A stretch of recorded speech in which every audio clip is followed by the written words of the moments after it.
I got the plan, I got the fam, I got the keys, I get to work. I am the man, you know what I'm saying, so leave it to me, cause I get it first, yeah. Woo. I've been going all day, man, same plan, can't change that. Till I'm right around, whole squad sitting back, chilling in the Maybach. Yeah, only as deep as your roots go. I don't do corny like fructose. If you got the drama, that's word to my mama, I'll cover you up like a tombstone. I was last in my past, now you see I'm the one. They say work, never work, if you work and it's fun.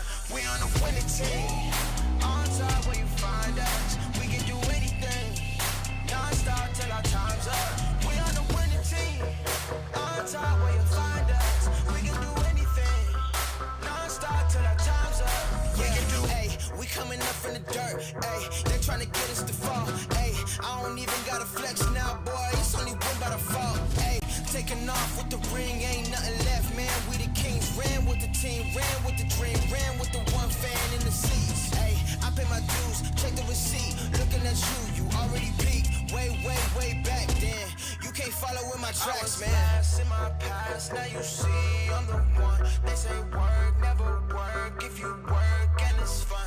We on the winning team, on top where you find us. We can do anything, non-stop till our time's up. We on the winning team, on top where you find us. We can do anything, non-stop till our time's up. We on the winning team, on top where you find us. We can do anything, non-stop till our time's up.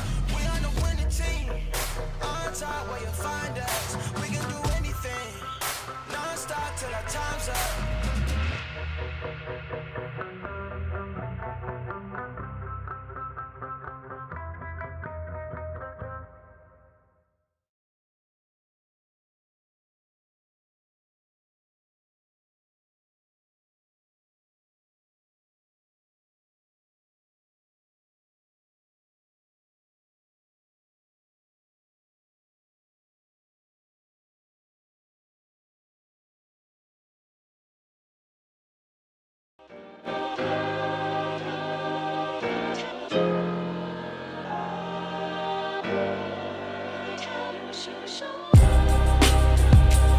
This is the story of a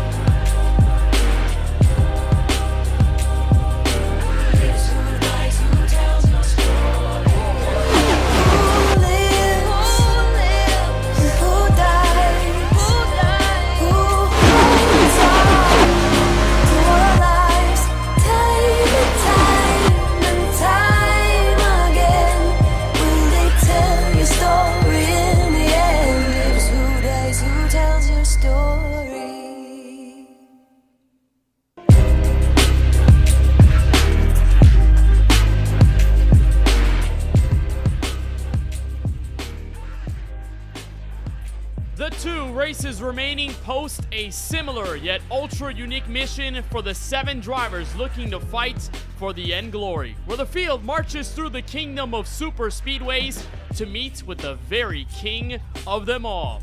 Live from Talladega, the KBueno Racing Network welcomes you to race number 22 in the affair of the inaugural Droppin' the Hammah Cup Series season and the second race of the round of 8 in the playoffs. We are at Talladega, a beast of a racetrack, a 2.66 mile venue ready to take on drivers trying to advance into the championship round. We're so happy that you're joining us tonight on the KBueno Racing Network. We're up in the broadcast booth here from virtual Lincoln, Alabama. I am Kenneth Bueno. The idea for a lot of these playoff rounds is survive and advance, of course, but the big thing on the mind of the driver base heading into this secondary race of the round is fear. Yeah, that wouldn't be the often reaction you'll see from drivers. A lot of them very confident to make it to the championship round at Homestead in Miami. But these 2 races pose such a unique challenge for the drivers. Back-to-back super speedway races starting tonight here at Talladega Super Speedway. So the mind's a bit more wary than usual, but the underdogs looking to find a way to break through the cracks and end up in a championship fight when we get to South Florida in several weeks' time. We just have 2, Talladega and Atlanta, the newly renamed Echo Park Speedway, hosting the next 2 to finalize this round of 8. The 8 drivers drivers already in this round, 7 of which are not locked in, meaning they're going to try and either point their way through these 2 very difficult races, or maybe they'll just find a way to the checkered flag first. It's all a matter of trying to get to the edge of the other competition and try to find your way around. And not too many weeks remaining. Back-to-back weeks we'll have until the championship finale that'll reside at the virtual homestead of Miami Speedway. Lovely venue to settle it out for the inaugural Droppin' the Hammah Cup Series Championship. Well, for all intents and purposes, we have to bring you a refresher as to what happened last Sunday. The return to the Kansas Speedway, first ever trip to America's Heartland, and another trip to a 1.5-mile track. Both teammates at Category 5 Esports listed through qualifying. Zachary Hall, Cedric Hunter led the field to the green flag. Didn't take too long for Hall to find the pace early, swinging to the outside of his teammate. He would take the lead before engaging in a head-to-head battle for many laps on end. Alex Muscarella giving him a fight worth watching at the front of the field. That would last for a little while, but of course, cooler heads would prevail. Zachary Hall will end up with the race lead, and then as the race progressed, things got much more fun and also much more disastrous in the same way. Steven Stempian moving to the outside, he would then take the lead, but right about there, mid-corner is where Stempian just about loses the race car, flips it sideways, spins right in front of Zachary Hall, and then right in the background, Ross Harlow gets sent into the outside wall. All 3 of them would create the first yellow of the night, and for Ross Harlow, race over at a heavy deficit in the playoffs going into tonight's race. And then good battles up at the front of this field that resulted in different strategies under that first yellow. Brandon Banks, Stephen Harlow among those that had taken tires. And for the 5-car, Brandon Banks is in a different scheme there on the replay, but he is indeed the 5-car Brandon Banks. He would take the fresh tires and win stage 1. Great battles in the middle of the pack after Stempian's crash alongside Zachary Hall. They would both recover, but of course, no stopping the man who's won 9 races this season. Lawson Peel will move his way up to the front, but of course, could not catch his teammate. Brandon Banks would come away to sweep the second stage at the Kansas Speedway. We would restart and get things back underway. Great restarts, good fighting again. All of this for competition to point their way forward. A lot of them in very close margins heading into this round of 8. And then green flag pit stops in the middle of stage 3. Zachary Hall, Cedric Hunter would come in for their early set of green flag stops, but Cedric Hunter would overcook too fast on pit road. He would spend all that time waiting to finalize that penalty. He would go multiple laps down as a result. Then the leaders came in. That's Banks in the 8-car, at least on the screen, the 9-car of Lawson Peel. And then Brandon Banks just about had the net race lead until Zachary Hall came in front, and then Brandon Banks took it in his own hands. Outside sling in the middle of 1 and 2. He'll take the race lead, and from there, he just never looked back. Stopped the field, 153 laps led, the most that he's ever led in his Droppin' the Hammah Cup Series career, on the way to the most pivotal win of his Droppin' the Hammah Cup Series career. Win number 2 of the year, both of them coming at 1.5-mile tracks, and one that will lock him directly into the championship 4.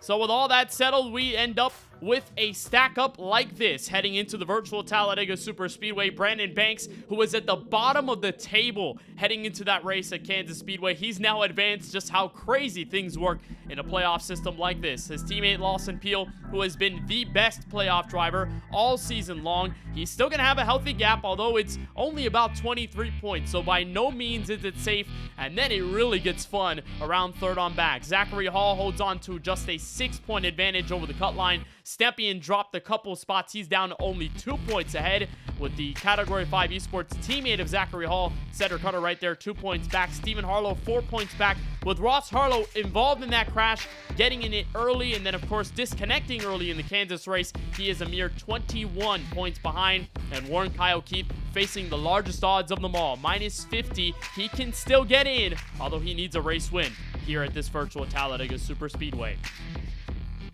So let's get a quick look at this 2.66-mile behemoth located just outside of Birmingham, Alabama. When NASCAR executives decided to build this track in the middle of Lincoln, Alabama, their mindset: make the biggest super speedway possible, and build it they did. 2.66 miles around this racetrack, 32 to 33 degrees of banking, the most that we see on the oval circuit here in iRacing and on the NASCAR calendar, with this track clocking in as big as it is. Not as many laps tick down here at Talladega, but it is known for its chaos and known for its outright speed. That's the challenge that a lot of drivers either don't like facing, or those that really like the super speedway style and have nothing to lose try to embrace it just as much as possible. Drivers are behind the iRacing official pace car. Why don't we take you trackside and bring you the green flag in a couple of moments and line up the starting grid for this race 22 of the inaugural Droppin the Hammah Cup Series season, and second in this round of 8 in the postseason. We're on the pole once again on the front row. Zachary Hall lines it up the quickest, 53.772 for the Newport, North Carolina native. He's still in search for win number 1, with Steven Stepien on his outside, trying to avenge himself from the last time we were here at Talladega Superspeedway. He'll be on the outside of the row 1 to the green flag. Back in row 2, another great qualifying effort for Category 5 Esports is Cedric Cutter. He'll line up his Toyota inside in row number 2 from 3rd place. And Kip Easley, who has been one of the most consistent super speedway drivers of this inaugural DTH Cup Series season, he's going to try to get another win for Drinkin' Bros Racing and get the first for himself. He'll be on the outside in P4.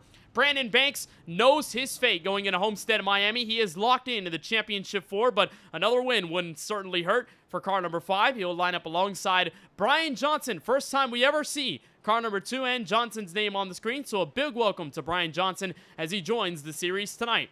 Justin Erb for TOW Racing lines his number 20 car inside the top 10 for inside of row number 4. And Warren Kyle Keith, again, that situation we posed so high on the odds. He needs a win to get into the next round at Homestead. He really needs to put himself up at the front as much as possible. He'll roll off from 8th. Ross Harlow brings it in from P9. Chris Progar in the 7 machine, who finished in the top 3 last time we were here at Talladega Superspeedway. Going to try to find his first dub of the year on a superspeedway like this from the outside in 10th place. Back in row number 6, you'll find Daniel Holdcroft's number 31 car. James Kunkel going to be in the 12th position in his number 42 Toyota Camry. Eric Stewart joins us from the 82 car in 13th. Stephen Harlow, not as great of a qualifying effort, but he'll be logged back in 14th regardless. Alex Muscarello rolling from 15th. Jeff Gilmore returning to the series, lining up outside in row 8 in 16th place. Justin Hendry brings his number 85 car from 17th on the grid tonight, with Richard Swavely back in 18th place. Parker Bland and Craig Parks, the 2 inside and outside of row number 10 to cap off the top 20. Back in 21st, you'll find Eric Schaefer, who finished runner-up in this Talladega race just earlier on this season. Lawson Peel, typical, no qualifying for the 9 car. He'll be back in 22nd.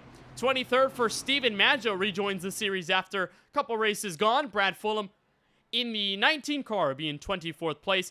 Casey Knight and Kevin Roy will line up the 26 car field back in row number 13 from Talladega. So a gorgeous afternoon in sim, 125 laps to bring us another super speedway affair in this Droppin the Hammah Cup Series season. All eyes on the front-running 2, Zachary Hall and Steven Stepien, as we line up the 2 craziest races to close out a round of 8 that you've ever seen. Through the start zone, Hall and Stepien bring us green flag racing for the second time this season from Talladega.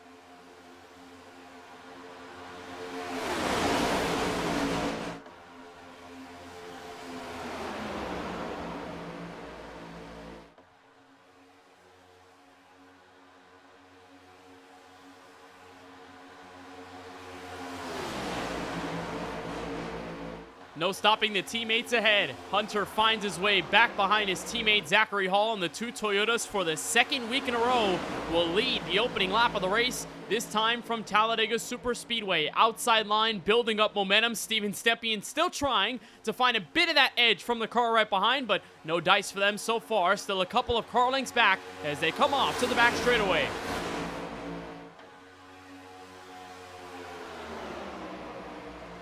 It's Kip Easley, that zone Chevrolet, sitting second on the outside lane, trying to push the fellow Chevrolet ahead of Stepien. Those are two Chevrolets lining up in the front and the back of this long trail of cars going all the way back to Alex Muscarella, that silver and black Lowe's Chevrolet. Can't really quite see him in the picture. There he is, pointing outside of 3 wide. But the two Toyotas of Zachary Hall, Cedric Hunter continue to lead the way forward. And Brandon Banks, again, we mentioned a win wouldn't necessarily be one to complain about for car number 5, but the driver who's already locked into the championship 4 after dominating last week's race in America's Heartland at Kansas, he's certainly going to be looking for another way forward. And if he can steal a potential locked-in spot for another driver, maybe it could be the case if there happens to be a knock teammate at the front of the field. Here comes Banks swinging up high. No help from anyone up top. And Stepien and company continue to roll back. They have fallen significantly, almost outside of this top 10. Banks will most likely pick them up. Stepien will give the touch to the rear bumper. Banks gets shuffled out of line. Very big speed differences between the two cars. And the outside nowhere going right now in the opening 3. Zachary Hall continues to lead.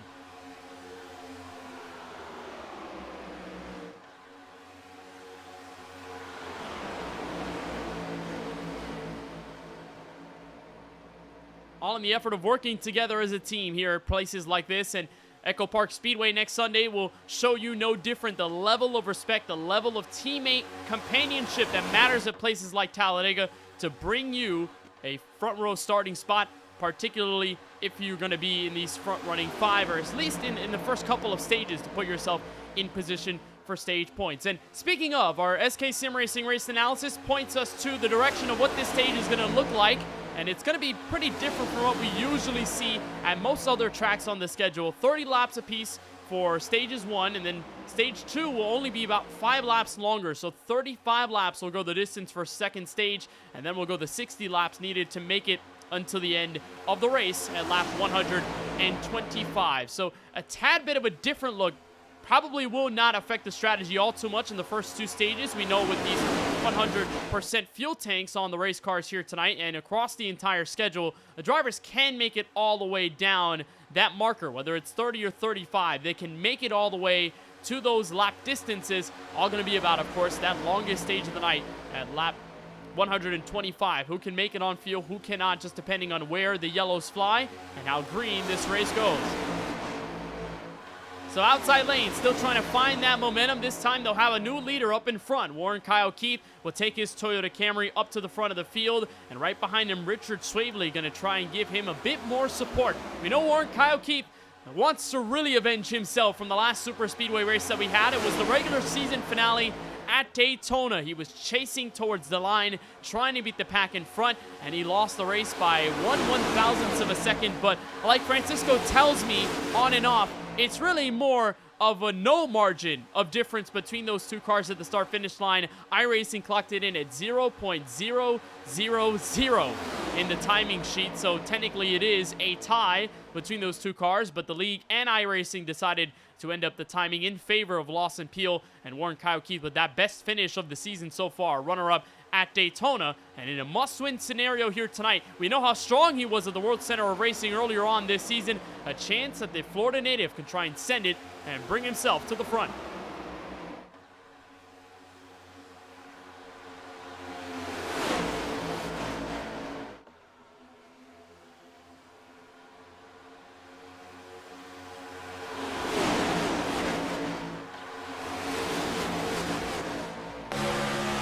So far, no change, though. Here's our Charlie Byer photography onboard camera. That is Steven Stepien giving the push to Warren Kyle Keith in turn 3.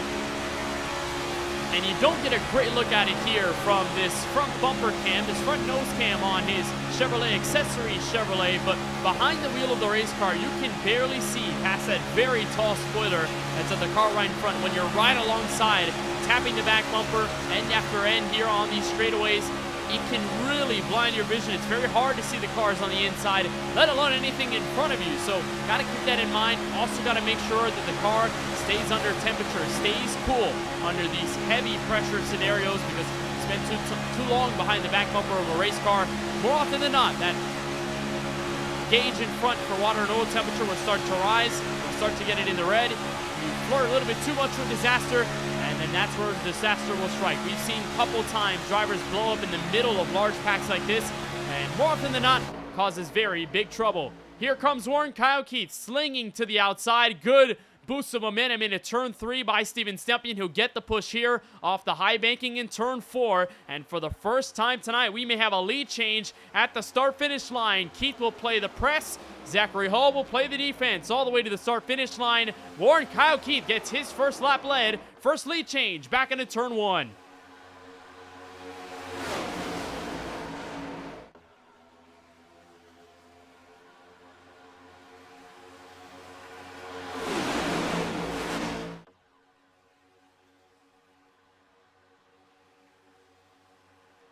And this will matter a ton as they come back to the corner. This long Alabama gang straightaway is where you can really make your money on that outside lane. You know, the side draft has been nerfed a little bit on the iRacing side, so not quite as strong as what these drivers were used to when we last went super speedway racing at Daytona Beach, Florida. But for the most part, you can still make those higher lines work, especially off the high banking here, 32 to 33 degrees. So while Warren Kyle Keith deals the inside, he'll block Zachary Hall and lead here. Won't be long before that outside finds a way. And here comes Stepien, the push from Kip Easley back to turn 1.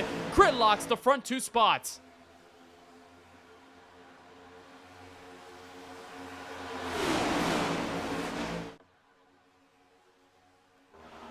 And a beautiful look at just how much pace those guys on the outside get. Chris Progar, that Fastenal Chevrolet, running 3rd in line, just trying to give a bit more of that distance to the back bumper of Kip Easley. But we know just how confident, just how aggressive Kip Easley is at giving pushes to drivers in front. He's put himself in winning situations at these super speedways. He hasn't found that golden ticket yet, and Kip Easley could definitely put Talladega on his list as tracks to try and maintain and get a race victory for the first time. He'll get the push right about here to Stepien's back bumper, give the Massachusetts native another shot at the lead. But here comes the inside, fighting back hard. A shorter way around the racetrack seems to be the best place to be, at least for right now. They have the momentum, they have all the numbers, all those cars at the back end of this long line of machines heading back outside of turn 2, but still that outside can find a way, and boy, do they have that organization kept up nicely. Front running 4 in this outside. Chevrolets back to turn 3.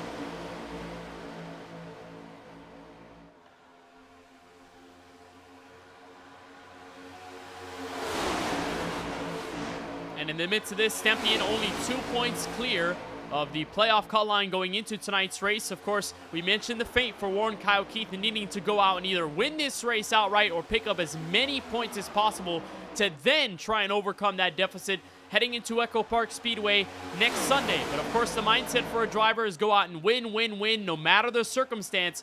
So Keith, for right now, although he's seeing the line of cars switch up to the outside, still plenty of time to go. 18 laps remaining until that first stage comes to a close here from Lincoln, Alabama. So a lot of time for that 78 car to process, and down the straightaway they'll regain that momentum. But this is a bit of what we saw at Daytona, right? That high line, getting as much momentum as possible. And when you've got the pace and when you've got the organization needed to make that pace up, you can easily clear the inside lane by the tune of 2, 3, maybe 4 or 5 car lengths, even in the middle of the corners where that inside line has the edge. Now, a lot of times it doesn't work just based on the level of guys you have up at the front, and Kip Easley is blown up in the middle of the pack, and he'll spin as a result. Justin Hendry gets involved in it, and our first caution goes up in smoke for Kip Easley. Mentioned that it was a big concern if you're in the middle of the pack and you get a bit too aggressive pushing the car in front. And for the man who locked up a top 5 last time we super speedway raced here at Dega, he'll see his race come to a halting end. Only 13 laps in the books. And it's exactly the situation I mentioned. Car just blew up in the middle of traffic. Remember, all those big pushes he was giving to the back end of Steven Stepien. You know, Easley is one of the best super speedway pushers in this league. But unfortunately, car overcooked. And right here, you don't get any air on the radiator or on the front of the race car, so the engine just overheats. It's not getting enough of that refreshing air in front, and as a result, the smoke comes up. Chris Progar, Alex Muscarella, Steven Maggio, Brian Johnson among those getting involved. and really nowhere to go in the middle of the pack when a car blows up like that, because all that speed is lost in the middle of the group, and really there's nowhere to traverse. You don't really expect it to happen. Here's a look on board from Easley. Take a listen to his Chevrolet down the straightaway.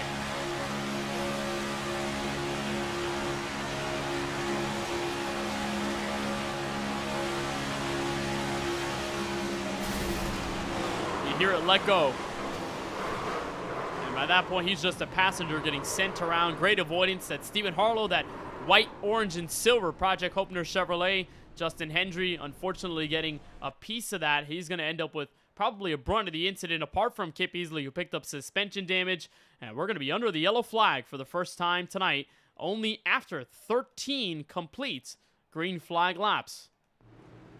So a big heartbreaker there for Kip Easley, of course, trying to grab his first ever win in the series, and do it at a type of track in which he's been so strong. You know, his resume shows it: top 5s, top 10s, stage wins at these larger tracks, and unfortunately he won't be able to continue that storyline and bring it forward. He will technically be the first DNF of tonight's race. He has put his Chevrolet behind the wall, so indeed that will be the end of Kip Easley's night. The Missouri native will have to call it quits after the engine expires in the middle of traffic right behind Steven Stepien.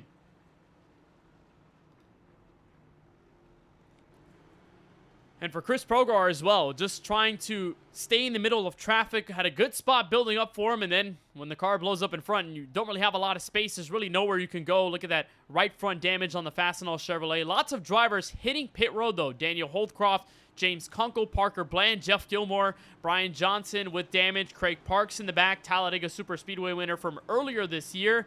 And the list continues. So lots of guys just trying to top off as we're just about halfway here in stage 1. And because of the yellow, Warren Kyle Keith will assume the race lead. And Steven Stepien, who was leading that charge right as the yellow was about to fall, he fell back to 3rd, right behind the likes of Zachary Hall and, of course, the eventual race leader.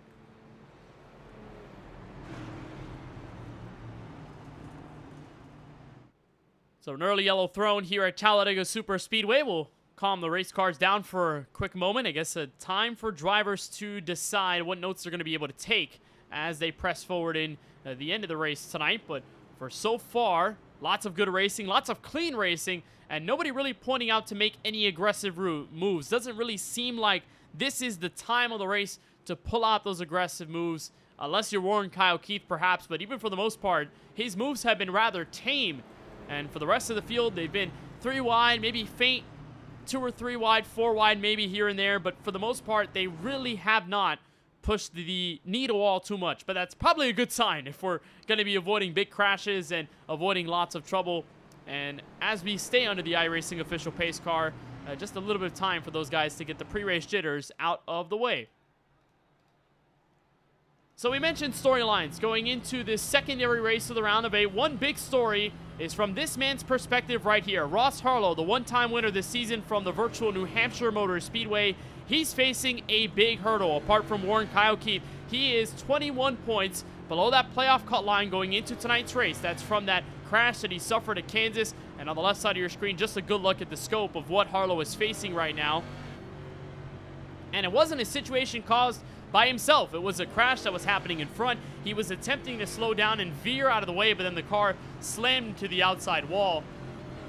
And he didn't elect to spend all the time repairing the toe link damage on his Chevrolet, so he decided that he was going to make that hard call, take the tough pill to swallow, and leave the race very early. That puts him in this situation right now.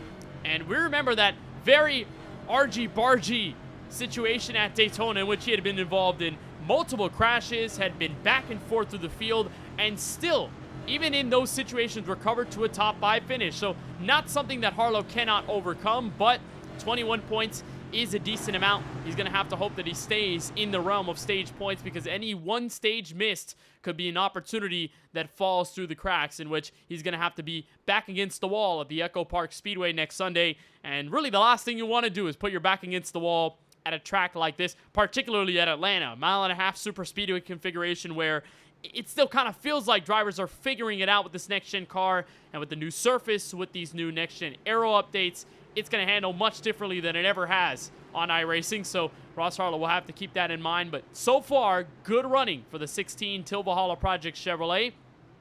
as he roll off from the outside of row number 3 on this next green flag restart. So Warren Kyle Keith chooses the outside lane here, elects to split up the teammates of Cedric Hunter and Zachary Hall, who worked well to stay up in front for the first several laps here after the green flag came out. Steven Sempion, who had been the main man charging on the outside, he'll have to deal with an inside press this time and try to push Zachary Hall to the front. Again, we've seen the outside gain good momentum, but the bottom line seemed to be the place to be, especially after the restart, in which we've only had that short sample size of the one start to the race. Pair of Toyotas on the front row, Zachary Hall, Warren Kyle Keith.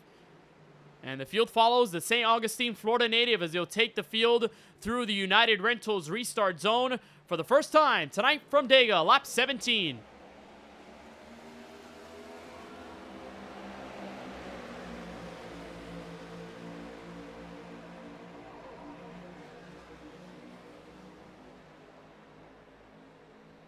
And a fruitful jump by those up front.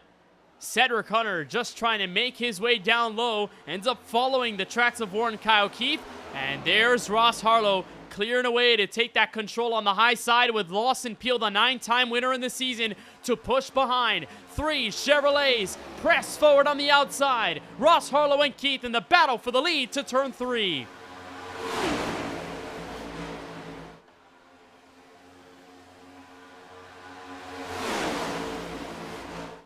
Now, when you're in the lead, it can get very dire when you're at the mercy of the car that's pushing right behind. Schaefer backs out of line. Only 4 cars to work with now on the very high side of the racetrack, but Lawson is giving a push of a lifetime. The Tilvalhalla Project car will stay up in front back to turn 1. Ross Harlow leads lap 18.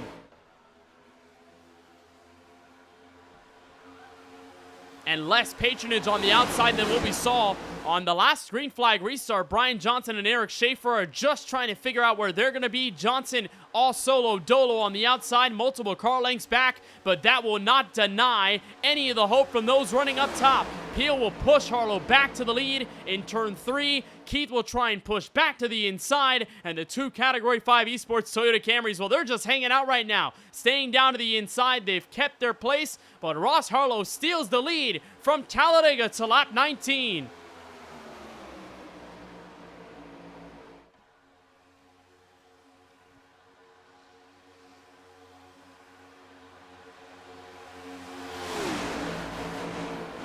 And what a drive by those running up high. The main question is, do they stay up there? Is Harlow confident enough that Peel will continue to push him up at the front now that they've got some more numbers on the high side? Brad Fulham will try and join the fight. Alex Muscarella, Kevin Roy feinting to bring in some assistance for right now, and it seems to be working out in their favor. The outside continuously getting the momentum. Now they're just about 2 car lengths clear back to turn 4.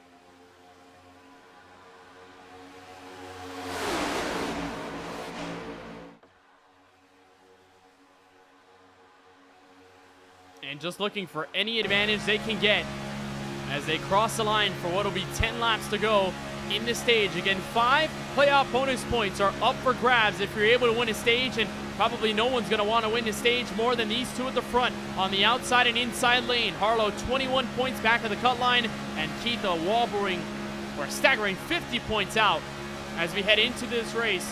From Talladega, great push from Lawson Peel. Good luck on board with the Chevrolet, and Ross Harlow will step out in front to the tune of now just about 3 car lengths back to turn 3. And while the numbers are, again, there on the inside, they've been planted, they haven't moved around a lot, there hasn't been a lot of negative fall off from those guys hanging on to the double yellow line. It's just all been about organization and momentum, to which that outside line can say that they have. And now the group is splitting up 3 wide in the middle of the pack. Alex Muscarella gets a push from Stephen Harlow, 3 abreast inside the back half of the top 10.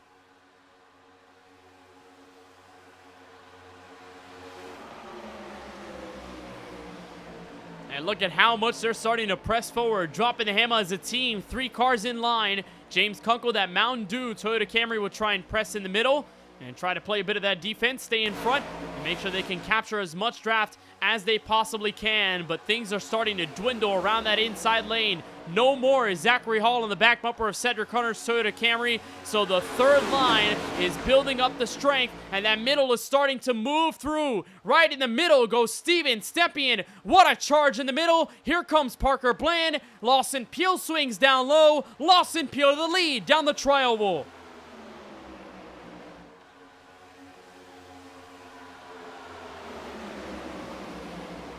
And now they're all over this 2.66 mile behemoth. Lawson in the lead. Stepien fighting on the outside. He'll make the charge with his teammate in tow. Parker Bland will pick up the remaining pieces of Peel. He'll drop back to the inside lane. Firing up front. Steven Stepien back to the lead. And now the teammates are in range. 1, 2, 3, 4. Dropping the Hammah in turn 3.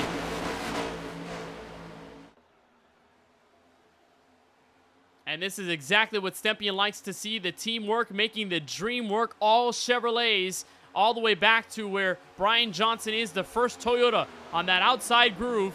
And no stopping this team, and a driver that was so close at Daytona, felt like he could have easily won that race. And last time we were here at Talladega, under a long green flag stretch, got spun around by his teammate exiting turn 4 from just one mistake and one faulty push. Stepien wants to regain control of this destiny and try to get back into the championship 4 after trying to get close in Sunoco Cup Series competition. Way up high is Keith. He'll make the move to block right in front. Bland takes the lead. Keith trying to make sure he stays in line with the UPS Toyota Camry side by side for the lead again in turn 4.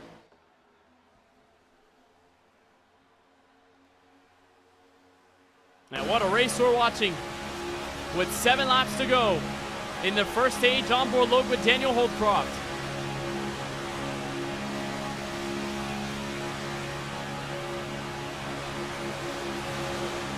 And again, a great look at where the momentum swings and how fast it switches from bottom to top.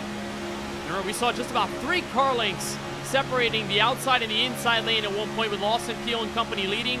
All of a sudden, now that margin has shrunk, and now it's in the favor to the green side on the inside. And it's Parker Bland leading laps here at Talladega. Toyotas again to press her forward and bring her some laps up in the front of the field in clean air. But Warren Kyle Keith not quite giving up. We'll have Stepien in tow with Alex Muscarella, third car in line.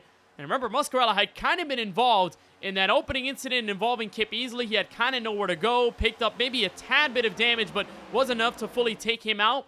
And Muscarella back in control, trying to be that third car to give the push to his fellow teammate and clear them ahead of Warren Kyle Keith. 5 to go in stage 1 from Talladega. Here comes Keith again, fighting near the outside. He'll get the momentum off of turn 2. Bland to play the defense, just holding her line. And for right now, Keith will have the nose in front to the straightaway.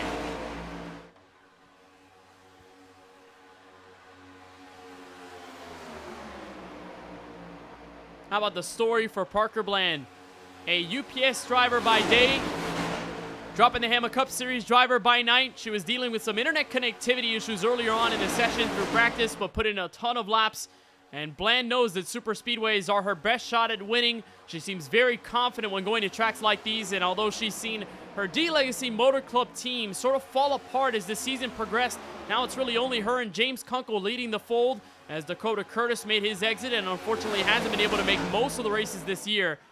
Bland in search for win number 1, but trying to hold off Warren Kyle Keith as much as possible. Again, Bland is the only non-playoff driver inside this front-running 5. Everyone else is running for the championship, and with the stakes that Warren Kyle Keith is faced with going into tonight's race, he does not want Bland to be that one driver, the one non-playoff spoiler, to steal the potential playoff bonus points that he desperately needs. As they'll chase off turn 4, once again gridlocked for the front-running spot here at Talladega. Lawson Peel in that background has fallen considerably, may lose the draft in these final laps of the stage. He'll lose out potentially on bonus points and some points in general. 4 laps to go. Keith in front, back to turn 1.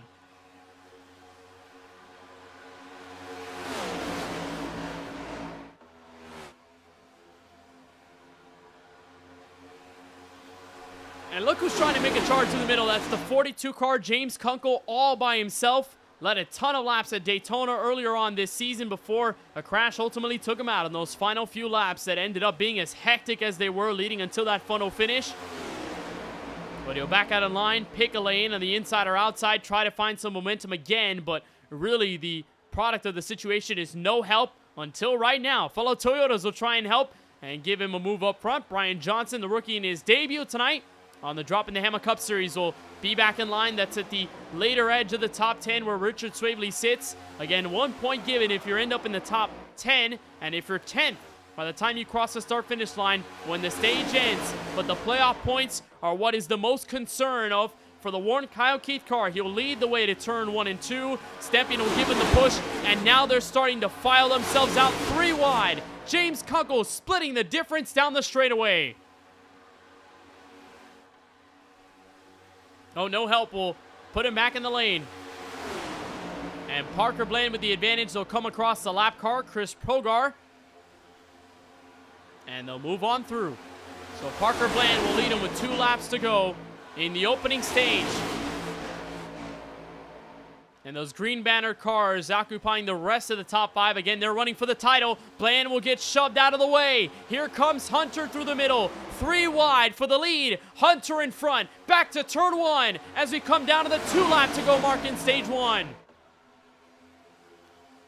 And all of a sudden, revived and reinvigorated is Lawson Peel. 3rd car to the inside. And that's just how fast things change at the super speedway. Here's Stephen Harlow and Ross Harlow splitting through the middle. They've got the charge. They're a rocket ship in the middle of turn 3. Keith gives the push. He'll block in front. Keith to the race lead in turn 4, coming to the white flag in the opening stage. And now Harlow wants more. Dive down low for the Project Hopner Chevrolet. He wants more than just the runner-up spot. He wants the playoff stage win. White flag in stage 1.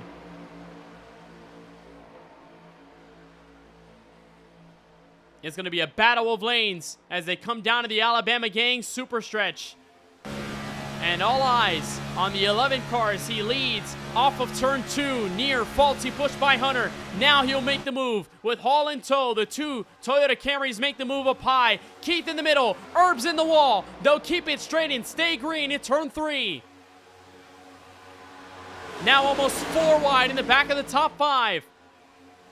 Final charge for stage 1. And now they're spinning. Brian Johnson goes for a spill at the exit of turn 4. Caution flag will come out right as they were crossing to the line. And Cedric Hunter will see this stage come to an end with him leading the charge. What a finish to stage 1.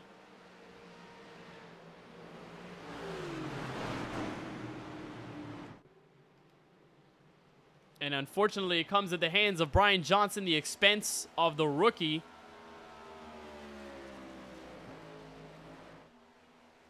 As Cedric Hunter will come away for his 4th career stage victory.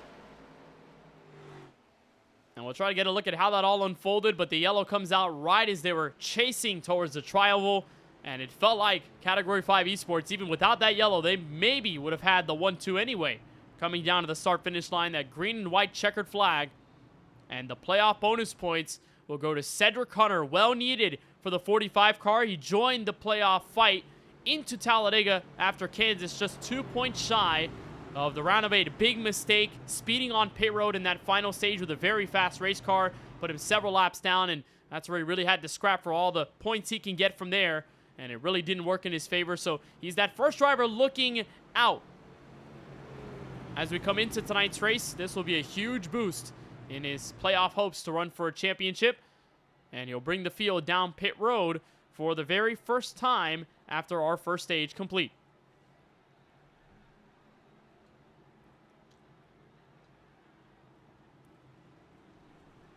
And to think that through the first 15, we didn't see a lot of that aggression up at the front of this field. Didn't see many moves, big blocks, didn't see all that momentum change. But until those final 10 laps came around, everyone pushed the big red button. They were on the way to the front. As Stephen Harlow making a valiant charge. Lawson Peel going from letting the field buy off of turn 2 to all of a sudden in the top 5 on that final lap. And then Cedric Hunter and Zachary Hall, they have been the common thread the entire race. Despite what's going on, they have been the 2 best cars in the draft at the moment. Race off of pit road, a lot of fuel-only calls, maybe 2 tires. And off of pit road, Justin Hendry will lead him out first. 7.5 seconds for the 85 car will get him the race lead. So a fantastic pit stop by the 85 of Justin Hendry.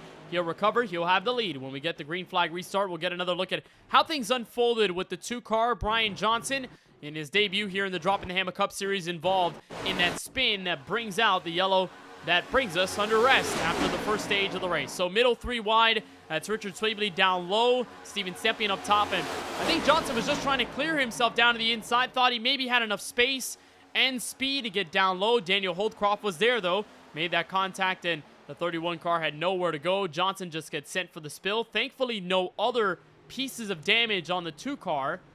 So apart from that, really that's the only place in which a car picks up any sort of damage. And really it's minimal in that case. So for the most part, we will continue on, and Brian Johnson will be able to ring in the rest, hopefully, of his Droppin the Hammah Cup Series debut. Very good to see a new driver, even as late as this race in the season, 3rd to last of the campaign. And still, we're seeing new names join the fold. We know Jeff Gilmore had joined the series a little while ago. Different new names just shuffling into this series. Hopefully, they'll be around when the Gen 4 series kicks off later this year. But good to see Brian Johnson in this race, and thankful that was not sent out early with that caution flag. So let's see if we can talk with the man who ends up in the hands of the stage 1 victory, Cedric Hunter. And Cedric, I think after last week, there is nothing you want more than at least a solid race tonight. It is a very surmountable gap at only 2 points, and this stage win probably should get you over the hump, at least for now. What has this car felt like, and how satisfying is it to get some bonus points on your belt with a stage win? Yeah, it's definitely satisfying. Like you said, we put ourselves in a pretty terrible position after last week, so and all points help. Obviously, you know, this round, it's not necessarily a must-win to make it to the Final Four. You can still point your way in, but a win would obviously help. So, huge shout out to Zach there for helping me out big time. And obviously securing 1-2 for the stage is huge. Hopefully we can do that again for, I guess, the next 2 stages. How important has that help with Zachary Hall been? We know teamwork makes the dream work, but you're one of the smaller teams in this series at only 2 cars deep, especially in this race. So how important has that been, that organization between you two, and how much has that helped you guys keep that momentum even as things shuffled around you? Oh, it's huge, man. Like, I thought for sure coming into this race that we were probably going to get gobbled up by the bigger teams. You know, you have some teams out there that are, 4 to 7 deep. So I figured that we were going to be in a rough position, but so far we've kind of kept our own, and hopefully we can continue to do the same. I think that if we put our car in the right spots at the right times, obviously that we have a chance. So, and also I guess we do have a 3rd teammate for tonight, and I think for the rest of the season with Brian Johnson and the 2 car. So he was involved in something earlier, but I'm sure he'll come back up here very soon, and we'll at least we'll gain an extra ally here to help us out for a solid finish at the end. Any way to help, but so far you and Hall have been certainly very fast in organization with each other. Congrats on the stage win, and best of luck here in stage 2. I appreciate it, man. Thank you. So Cedric Hunter rejoined his team, just trying to regather himself, as they'll have Justin Hendry in command of the field for the first time tonight. And the 85 car, who had a phenomenal run last week at the Kansas Speedway, looking to ride that high of momentum and try to get his first win, but still a long way to go. 35 laps in stage number 2. Justin Hendry will take the field through the United Rentals restart zone for just his 2nd time tonight on a restart. And Cedric Hunter, Zachary Hall, they'll be separated for now in 2nd and 3rd. Green flag restart, stage 2 underway from Talladega.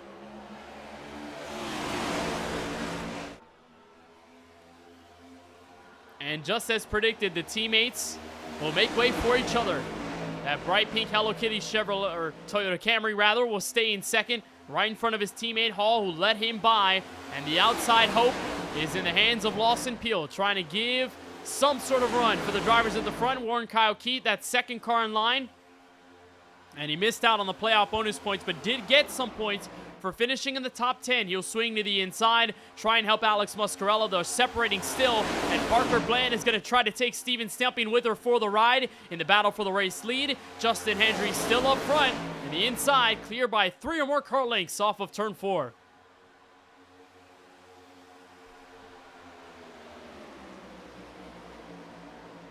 And again, organization key as everyone flails to the inside. No real runnings from those guys up top. The only rumblings are those front 4 on the outside lane led by Bland.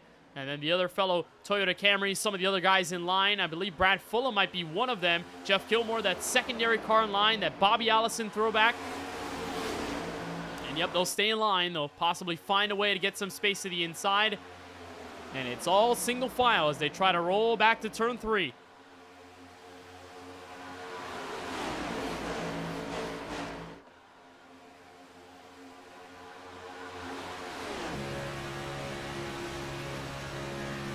There's Stephen Harlow, driver the number 11, as he gets into the top 5. Made some daring moves at the end of stage 1, trying to look for that win, but unfortunately came up a couple of spots short.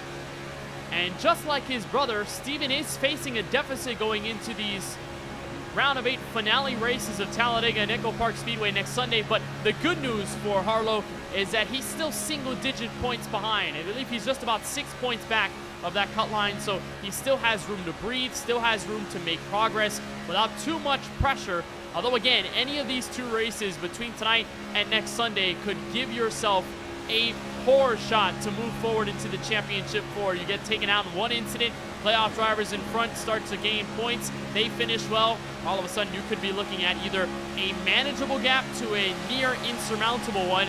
Now Harlow says enough is enough, and so do the front 2 leaders behind Justin Hendry. They'll put the 85 car down to the inside lane. Harlow will try and swallow up everything up top. He's got help. His teammate, Steven Stempien, will move up high, and Category 5 Esports will retain the lead. But Stephen Harlow is going to try and bite off again as much as he can. 3 wide in the back, and Stephen Harlow, for the first time, grabs the lead from Talladega.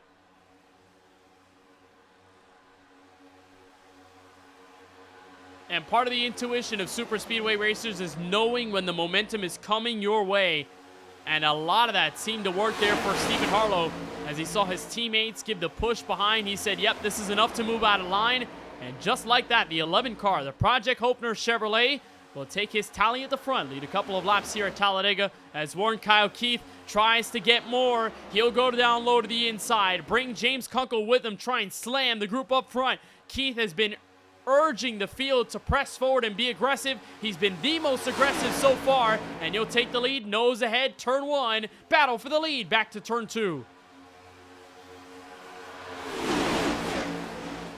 And just when it looked like the field was going to single file out, get relaxed for the second stage that's a bit longer at 35 in comparison to the opening 30 that brought us the end of stage 1. It seems like the aggression is still there. There still seems to be 2 different ideologies of philosophy and what you want to do. But for Keith, we understand that situation. It does make sense that Keith is going to try and push as hard as he physically can to get as many points as possible. Probably felt that stage 1 was a missed opportunity, a closed door, but could very well open a new one here in this second, marginally longer stage 2. Now Harlow fights back, side draft down to turn 1. And it's Stempien and Muscarello, the 2 teammates in tow. 1, 2, 3 on the outside. Brian Johnson, although he was involved in that caution to bring us the end of stage 1 under yellow down the tri-oval, he's all the way back in this deal. Obviously, no damage on his Toyota via that incident, just a harmless spill. So Johnson ends up in the top 5, race high for the number 2 machine, who's joining that Category 5 Esports camp, at least for tonight's race and hopefully for the final 2 this season. And I think that's probably coming at the right time when you need teammates the most at these larger tracks. And just like Hunter alluded to, him and Hall, they both thought they would get eaten up alive by the DTH group, the Drinkin' Bros Racing group rather. But for the most part, they have held their own. They've floated on the water that have seemed quite militant over the course of this race. And adding a third definitely helps. Maybe adding a third to scope out the situation up front also helps as well. As there's the lap car, Justin Earp. He got put in the wall through those final 2 laps of stage 1. And things have just gone awry for the TOW Racing Chevrolet. Only one other teammate in this race, as there are the 2 Toyotas of Hunter and Hall. They're going to take their own path down the inside. What a block and a crash. Warren Kyle Keith goes hard into the wall, brings Steven Stepien along with him. And with that, the biggest crash of the night from one small block. 40 laps in the books. Oh my.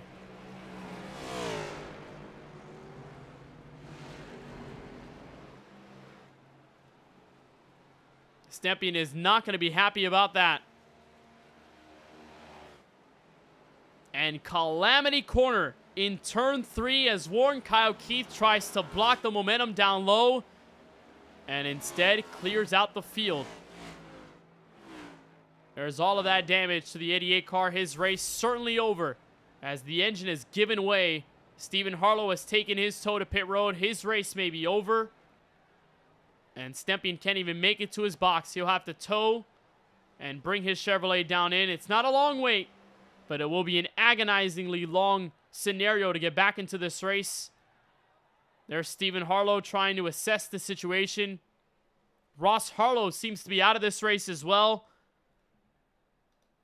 And the Destiny kills any opportunity for those drivers to make their way above the cut line for now. And our biggest crash occurs 41 laps in our early runnings of Stage 2. So let's process, let's debrief. As there's Warren Kyle Keith with the right front damage. He should be heading to pit road now. And let's try and figure out this scenario play by play as we get into turn 3. So a big block entering turn 3. That's just as they were about to get into the corner. So it starts all the way back here. Entering off of turn 2. This is where they're coming down to the straightaway. So Harlow, that orange, white, and silver Chevrolet has the lead. Of course, they get by the lap car of Justin Erb. No problems there. That's not the cause of the incident. It's right about here. Big time draft from that pink Toyota Camry of Cedric Hunter. He gets down low. He's underneath James Kunkel, and they're just about to get to Warren Kyle Keith. He swings too far low, and that momentum by Hunter gets him just enough of a move up front to hook the 78 hard into the wall. Alex Muscarella, Ross Harlow, those are huge hits for those two cars. Brian Johnson can't escape the drama either, and neither can Justin Erb, the lap car in the 20. So here's another look at it. The 45 car swings down low. Keith is there for the block, but he's there too late and too low. And the mess ensues. And that takes out almost everybody in this fight for the championship, and most certainly those that are behind in the running for the championship round. Here's a look from Ross Harlow.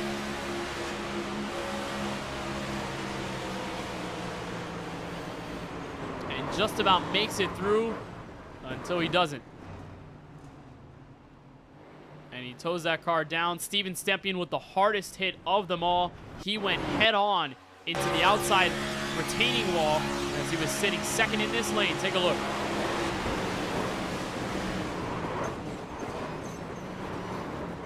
Yep, nowhere to go. Alex Muscarella, fellow teammate involved. Those are 3, now 4 actually, the drop in the Hammah Chevrolets that will be taken out of this race. And again, the implications so wide across the board with all of those drivers involved. As there's Stephen Harlow just figuring things out, perhaps looking at the replay and trying to assess the situation as he was in the race lead. Probably couldn't even see the spinning Keith until it was too late. But again, we mentioned the huge stakes of these super speedway races. Any big crash could take these drivers out and give them proverbially no chance or a must-win scenario heading into Echo Park Speedway next Sunday. Well, looking at the playoff standings going into this race and seeing where those drivers are now, it's very easy to tell why this round of 8 was feared by many. Steven Stepien, 2 points clear heading into this race. Now he's out. Cedric Hunter, 2 points behind the board. He's now still in front with that stage win with a chance to move forward. Stephen Harlow and Ross Harlow, they are both out of this race. And Warren Kyle Keith is probably going to keep his Toyota in it for just as long as he physically can. But that car is ailing as he'll bring it out across the start-finish line and try and rejoin the field with Parker Bland and company. So that will change everything. As this crash brings the largest list of DNFs, more than 4 cars taken out of this race for certain here from Dega, as we'll get the lights out on the iRacing official pace car, and we'll try to keep going. And just for reference, you know, we give out driver cam links to the drivers in this series to give their perspectives and have their setup rigs with their cameras so we can look at them and get a look at how their facial expressions are in the middle of traffic, how hard they're working behind the wheel, and of course, you know, begrudgingly, negatively, their reactions in moments like these when they're either put with their back against the wall or they get involved in a crash.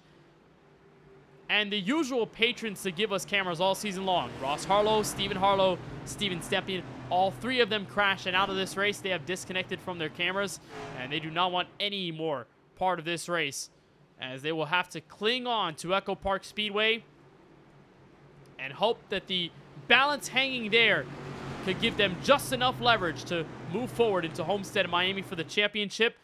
But it's good news for Cedric Hunter, Zachary Hall, and Lawson Peel. They will be at the front of this field with a chance to continue their playoff margin and give themselves higher buffers heading into Atlanta next Sunday night.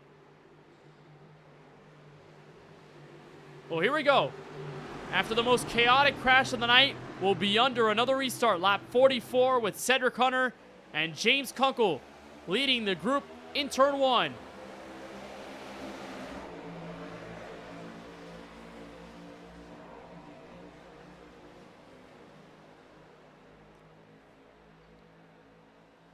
Great restart again by those two on the inside. And here comes Justin Hendry and James Kunkel making a splash at it. And there's Daniel Holdcroft right in the middle of it. Third car, that Mountain Dew Chevrolet. Well, he's going to try and peek forward. Now here comes Alex Muscarella. Big run down the back straightaway with Chris Progard to help. Holdcroft gets pushed out of line. Muscarella's there. Muscarella's to second. Muscarella looking for the lead in turn 4. And already, what a comeback for the Lowe Chevrolet. He was spinning, involved in that huge crash in turn 3, got his car collected and repaired, and now for the first time tonight, Carl Muscarella, the race leader. 45 laps in, Muscarella out in front.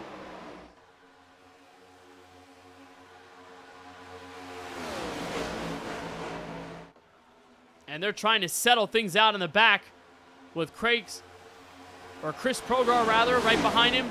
Justin Erb, Daniel Holdcroft, who got pushed out of line. He's still trying to fight for his life on the third lane.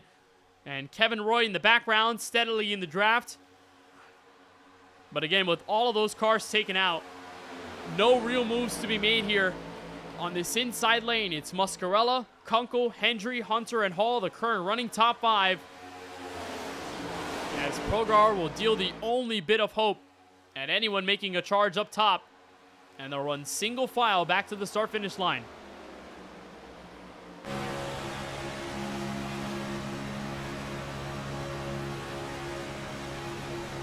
Charlie Byer Photography onboard camera with Zachary Hall running 5th.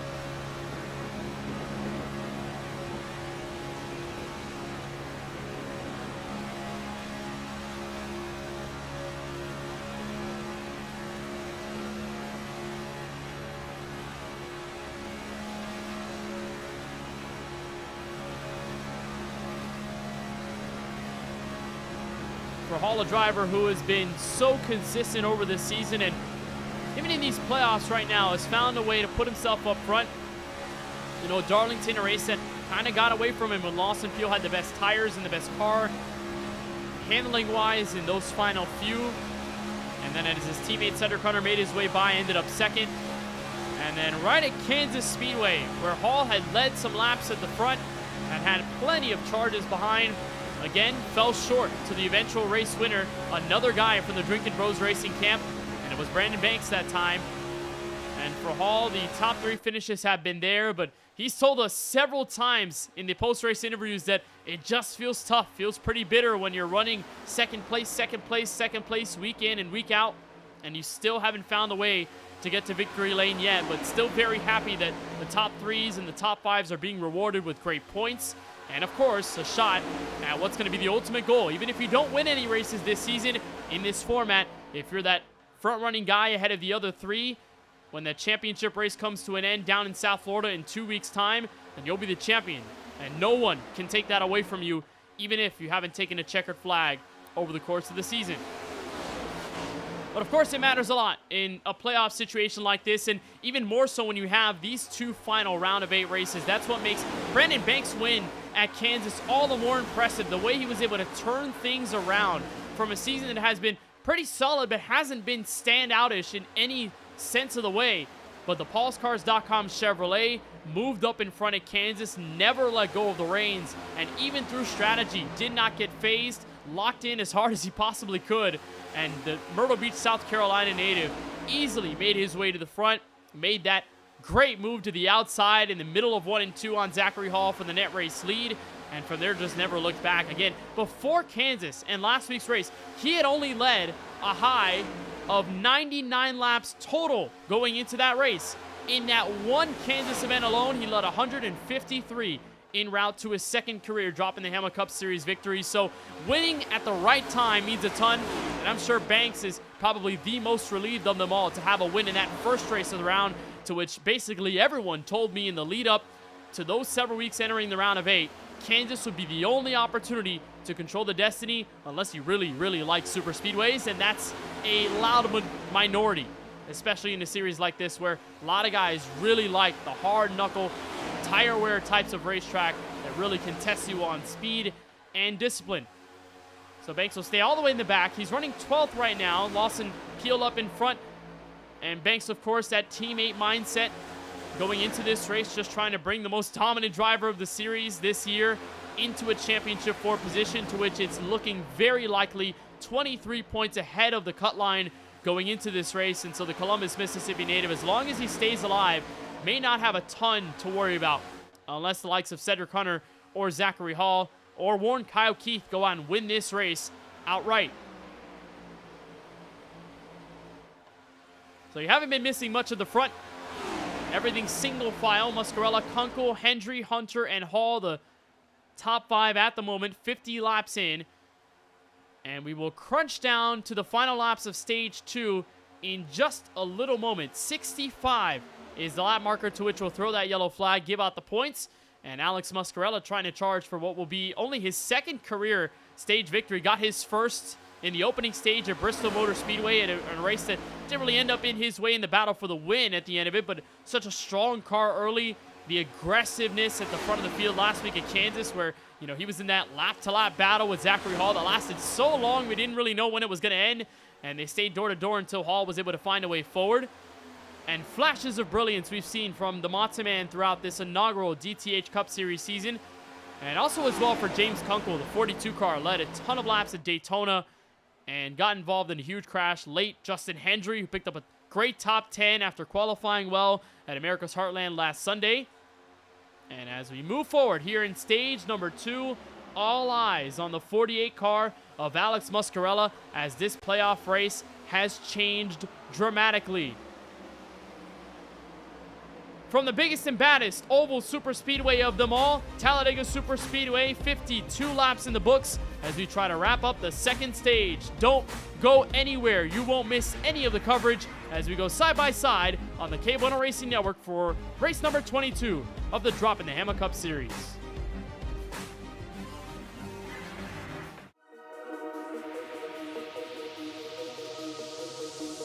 Let's go racing!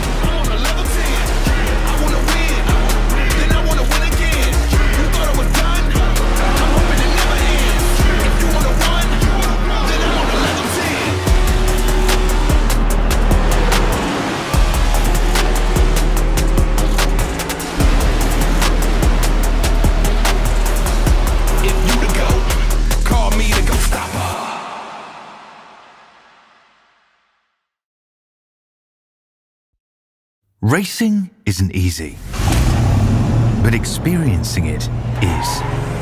iRacing puts you in the driver's seat with the industry's leading sim racing game. Drive on laser scan replicas of the greatest racing circuits from around the world. Go head to head against other drivers chosen by skill-based matchmaking to ensure competitive racing at every level. Compete across all your favorite series in officially licensed cars engineered to deliver the most accurate driving experience possible.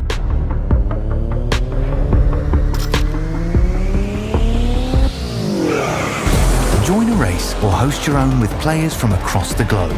Race against the computer or in a league with friends. Feel the thrill behind the wheel.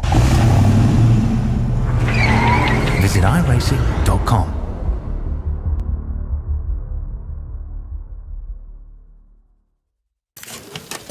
There's only one fuel that can drive the performance you demand from your car.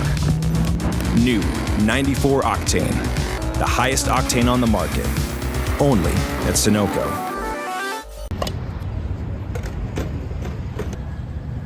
Let's go. What's up? Yo, what's up, Kenneth? How's it going, man? How are you? Good. How you been? What you got in the bag, man? I got a panini, I have a hoagie, I got it all through the Wall Rewards app. You can order it all through the app? You can order it all through the app. I can order it all through the app. The world is my oyster! By placing your order on the Wawa app, you can pick up at any time with ultimate satisfaction. Gotta have a Wawa.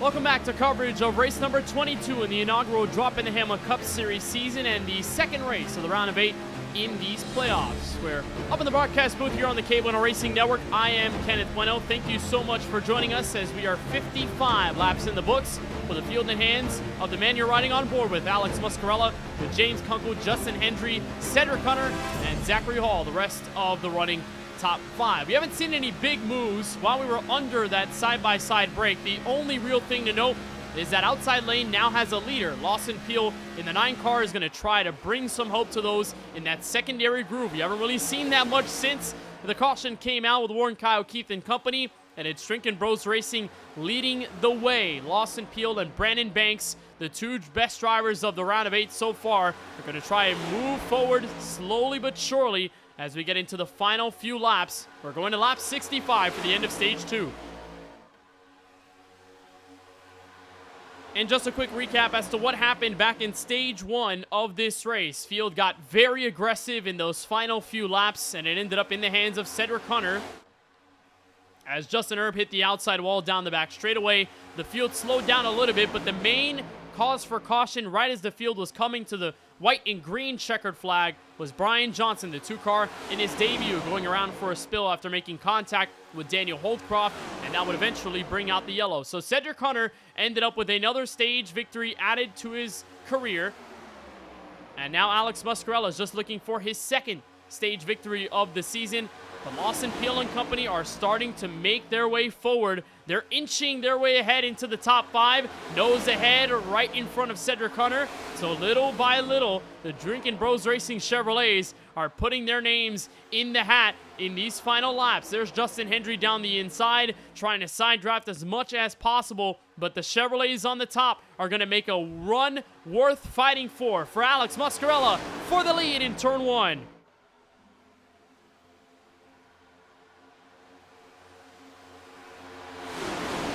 And how about that? Lawson Peel, for the first time tonight, takes the lead from Talladega Superspeedway.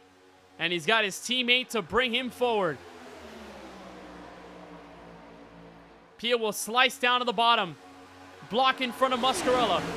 Brandon Banks will have help from the Home Depot Chevrolet of Justin Erb. That's a lap car, but still helping in the mix.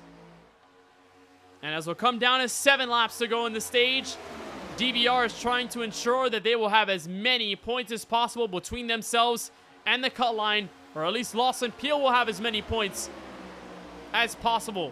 Back to turn 1, Banks will fight hard for the lead, and here comes Peel back to the inside.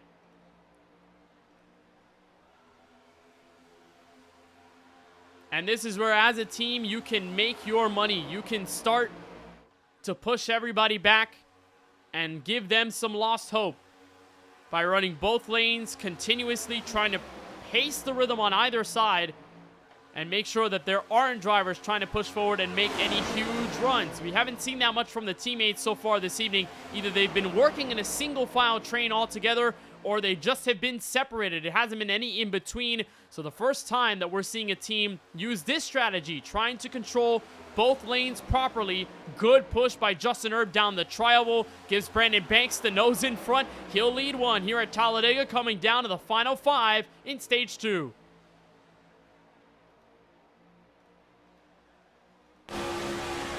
Now you got to wonder if there is any opportunity for a move, especially if you're this man right here in Cedric Hunter. Went right to the inside, and here he is looking for the gap in the middle. Does Banks block? Yes, he does. Message sent through the middle of the racetrack. Chris Progar will pick up Justin Erb, and it's back to 2 wide action just as quickly as it went 3 abreast. Banks will take the lead. He'll hold in front of Cedric Hunter. Big gap back to the 20 car of Erb. 4 laps to go this time in stage 2.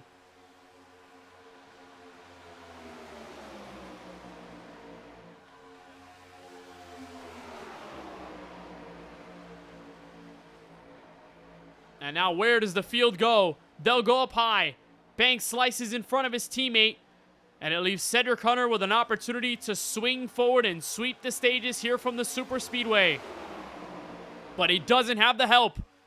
And to the outside goes Muscarella. He'll try and find a way down the Alabama Gang super stretch. He'll have the momentum to cling onto the Napa Auto Care Chevrolet. And Muscarella all of a sudden fighting above his weight, back in control, trying to take the lead. Erb was loose in the middle of turn 3, and the outside momentum gone. Banks in the lead, still off of turn 4. And look how quickly things change. There goes Banks again. Sacrificial lamb to get Peel the momentum down the bottom. 3 laps to go in stage 2.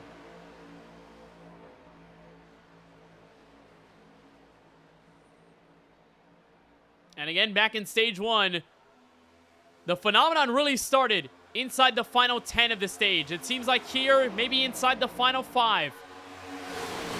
And still no punches pulled from Cedric Hunter, who has seemingly lost his teammate. Zachary Hall has fallen considerably through this field. He's dropped all the way back to 10th. And for Hall, who has that slim margin above that cut line, the last thing he wants to do is get pushed out of points-paying position. He'll only get 1 if he ends up in the 10th place spot. And the outside lane has left Brandon Banks for dust. Here comes Muscarella with Erb and Progar to help him on the outside.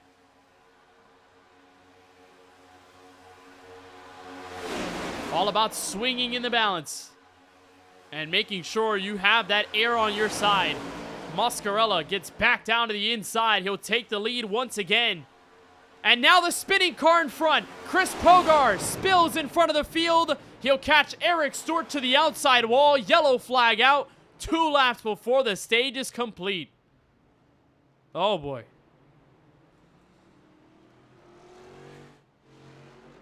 And just like stage 1, we're going to have a caution to end this segment early. And it's Chris Progar with the heavy front and nose damage. You saw him go spinning in the middle of the pack. And thus, we will end up behind the iRacing official pace car with Alex Muscarella as the race leader. And he'll take apart the field and bring in a stage victory for just the 2nd time this season. So let's see what happened with Chris Progar there. It seemed like just a miscommunication of line.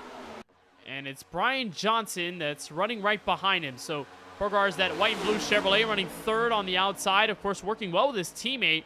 Who, although it was a lap down, I mean, still was pushing hard. He should get the wave around when this caution does wave. And so in a 1 and 2, business as usual. We're either looking for James Kunkel. Oh, yeah, James Kunkel, not even Brian Johnson. So it was the 42 car. They making that slight contact in the middle of the group. And it sends Progar around for the spill. Better look at it here from the overhead camera. You'll see that Fastenal Chevrolet. He's that 2nd car on the outside lane. You'll see him in that green car of Kunkel just make the slight contact. And then, yep, just going hard into the wall. Eric Stewart with nowhere to go.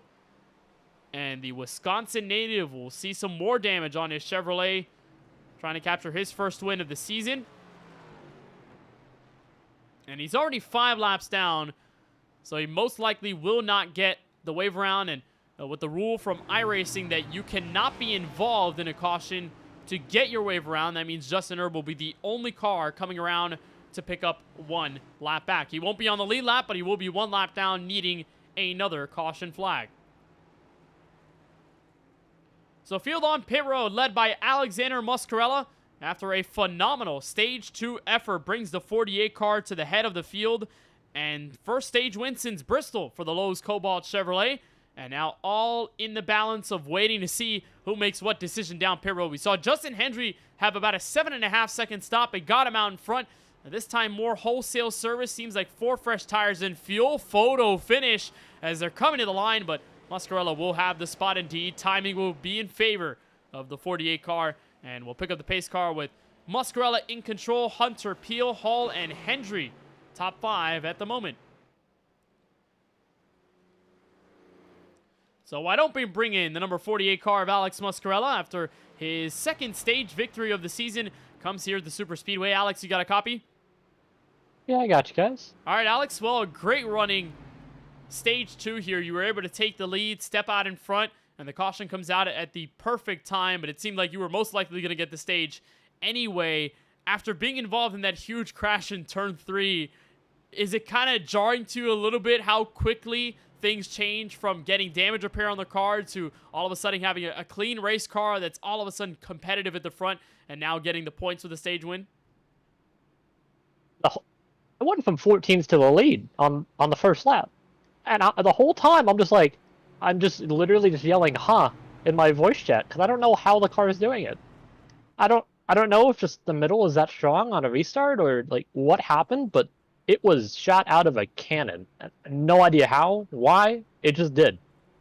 It seems like, Alex, that's kind of the way this car is handled over the last several weeks. I mean, you think to Bristol, you took the lead early. Kansas, you tried to take the lead early with a fast race car in stage 1. Talladega, you're quick early, and here with a stage 2 victory.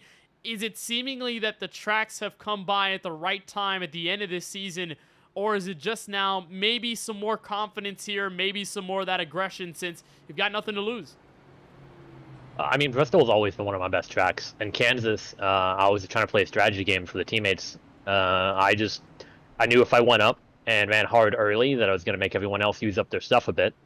But then I don't even know what happened. Just completely blew it. And then here, I just don't even know what happened. Like, I mean, I'm always strong at the plate tracks. I'm still baffled at the restart, to be completely honest with you. Well, hey, can't complain when it's a car that's as fast as it is, and with the placement that you have now on this restart for stage number 3. I guess final question as we roll around for this final pace lap before we go green. What's it going to take now to be at the front and win this race outright? I know your teammates aren't in this race as much anymore, so that's kind of a bigger blow to you, but how are you going to try to finesse your way and keep yourself up front when that checkered flag comes out? I mean, honestly, I have to be aggressive, I think. I honestly think riding solo like I am, it might pan out better for me. Rather than trying to sit here and try to help people. Because that was the plan tonight. The plan was I was going to stick to one of DTH's bumpers and not leave it as long as they were in front of me. Now I got nobody, so now I got to win to make sure no one else locks in. Hey, the Lone Wolf, though, trying to make it happen. Alex, a great running stages so far. Congrats on the stage 2 victory, and go get him in stage 3. Thank you, guys. So Alex Muscarella brings in the stage 2 win, and he will lead us back to the start-finish line, which I've gone this long without saying it, but it is still a couple thousand feet farther down the straightaway here at Talladega, so you won't see that start-finish line in the middle of the tri-oval like you do see at Daytona. You'll have that start-finish line just a little further down in that little short chute between the end of the tri-oval and the entry of turn 1. Cedric Hunter will have the momentum on the high side. He's got his teammate in tow, Zachary Hall, outside row 2. And the 9-time winner this season, Lawson Peel, will stretch out from 3rd place inside of the 2nd row. So Muscarella will bring the field down the United Rentals restart zone for another time. Stage 3 underway from Talladega. Fantastic jump by the Cobalt Chevrolet. But how much will that bite him? All that space back to turn 1. He'll block up in front of Cedric Hunter in the middle of the corner.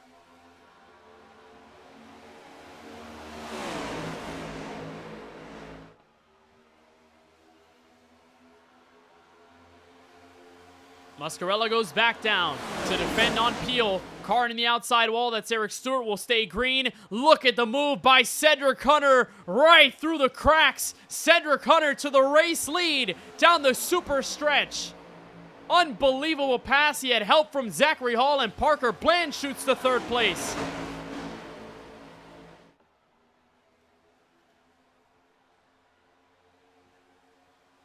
And again, the teammates work in tandem. They have been so powerful tonight. And the inside will stretch out to a 7-car length or more gap to those running on the high side. Left alone with Parker Bland. And now they'll finally pick up a groove. So Muscarella stays in second in that group. Daniel Holtcroft third. And everyone on the bottom just straight chilling where they are. 4 of the top 5 green banner cars running for the championship. And it's all led by the Category 5 esports duo.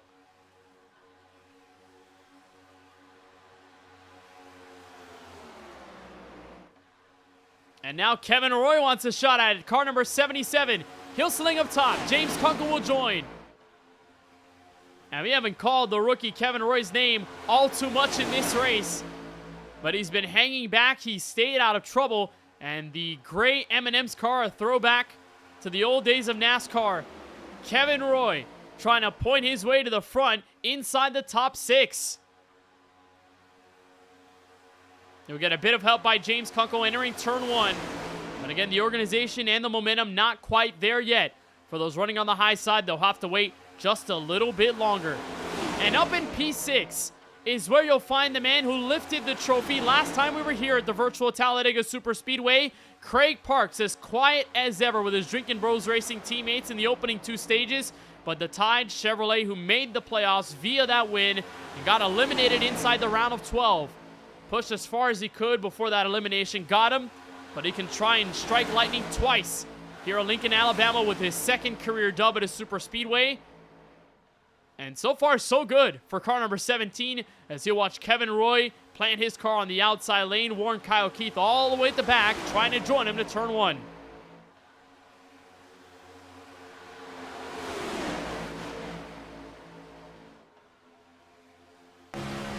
Here's our Charlie Byer photography onboard camera with Parks.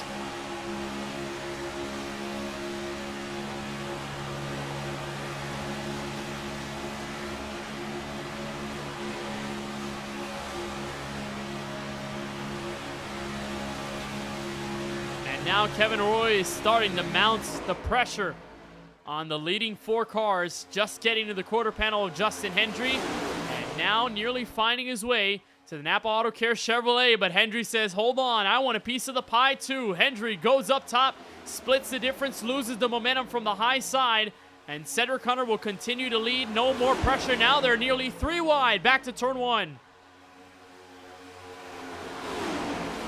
That may have just killed the momentum on the outside lane. Hendry had just made the move, but with these next-gen cars, they did nerf the draft a little bit with the recent update that we have been harping on and how much it has changed the functionality and drivability of these machines, especially at tracks like Kansas and Darlington, all those other venues where it requires a lot more of the throttle modulation and tire wear to drive.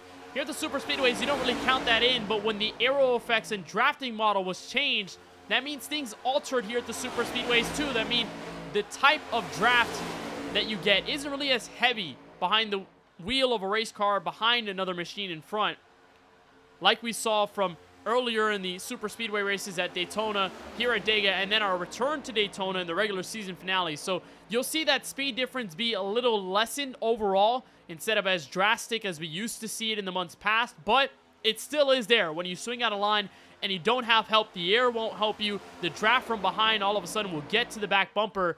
And with Hendry making that move, it will take them a couple more laps to cycle around. As soon as they do, though, that means it'll be good news. But bad news in terms of what's going to happen here. They're 3 wide and being physical. Kevin Roy getting shoved out of line. Justin Hendry will also be left for dead. James Kunkel wants it all by himself in the middle lane from the top 5. And in one fell swoop, both of those Toyotas go way backwards.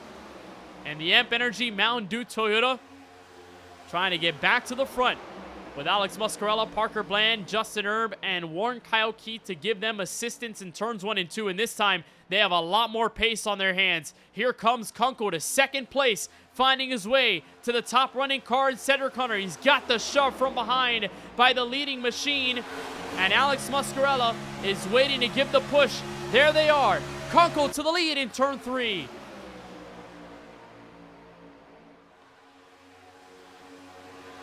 And now gridlocked. as the support gets faint for a moment down the bottom, and all the muscle power on the top side. James Kunkel will go ahead and lead another lap, and he'll go to the inside. He'll bring Muscarella with him and will stay up front. The non-playoff drivers are coming to play from Talladega.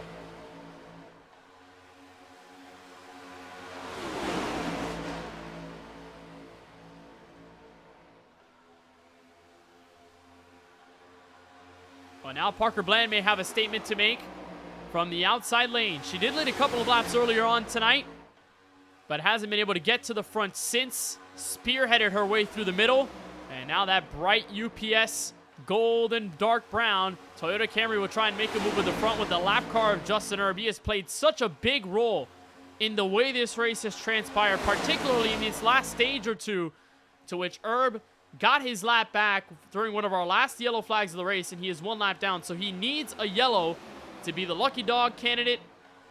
All he just needs is to not be involved in that said yellow, and here comes Parker Bland. Erb is going to give the push to the 13 car as Erb goes up high. Parker Bland stays down low. Parker Bland back in control.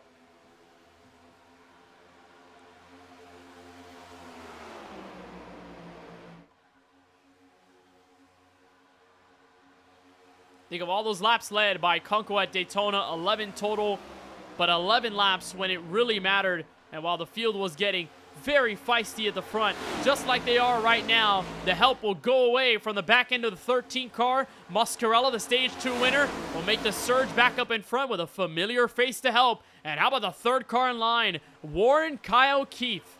Despite the adversity, despite creating that huge crash in turn 3, had a damaged race car, but avoided suspension damage, and the St. Augustine, Florida native can get back in the realm to win this race and head right to the championship finale.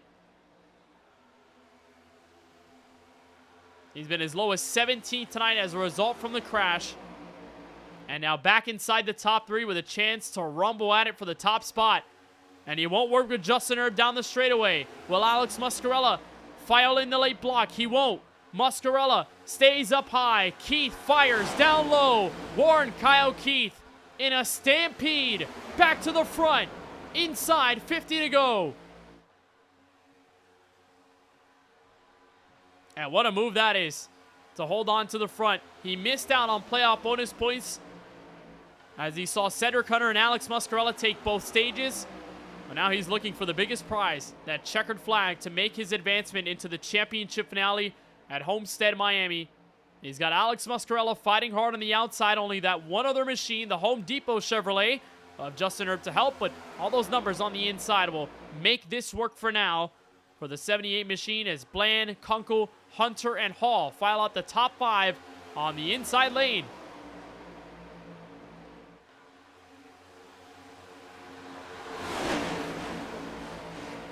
And now here comes Lawson Peel. The 9 car wants a chance at the lead.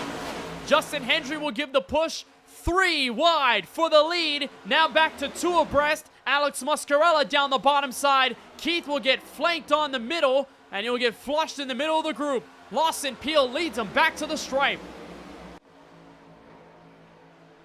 And just when you thought it couldn't get any more racier at the front, inside the final 50, and Eric Stewart makes his charge back to the front. He, again, had been involved in a crash with Chris Progar. He'll tap the wall here, but he'll have help. And just look at how much this field is thinned out over the course of this race. Hendry fires down the bottom, pivots to the inside. He'll make the look at it for the lead, but he doesn't have help. Muscarella deciding where to go. Side drafting Eric Stewart. They're going to make contact, and Stewart will spin in front of the field. Big crash in turn 4, and the second big one strikes.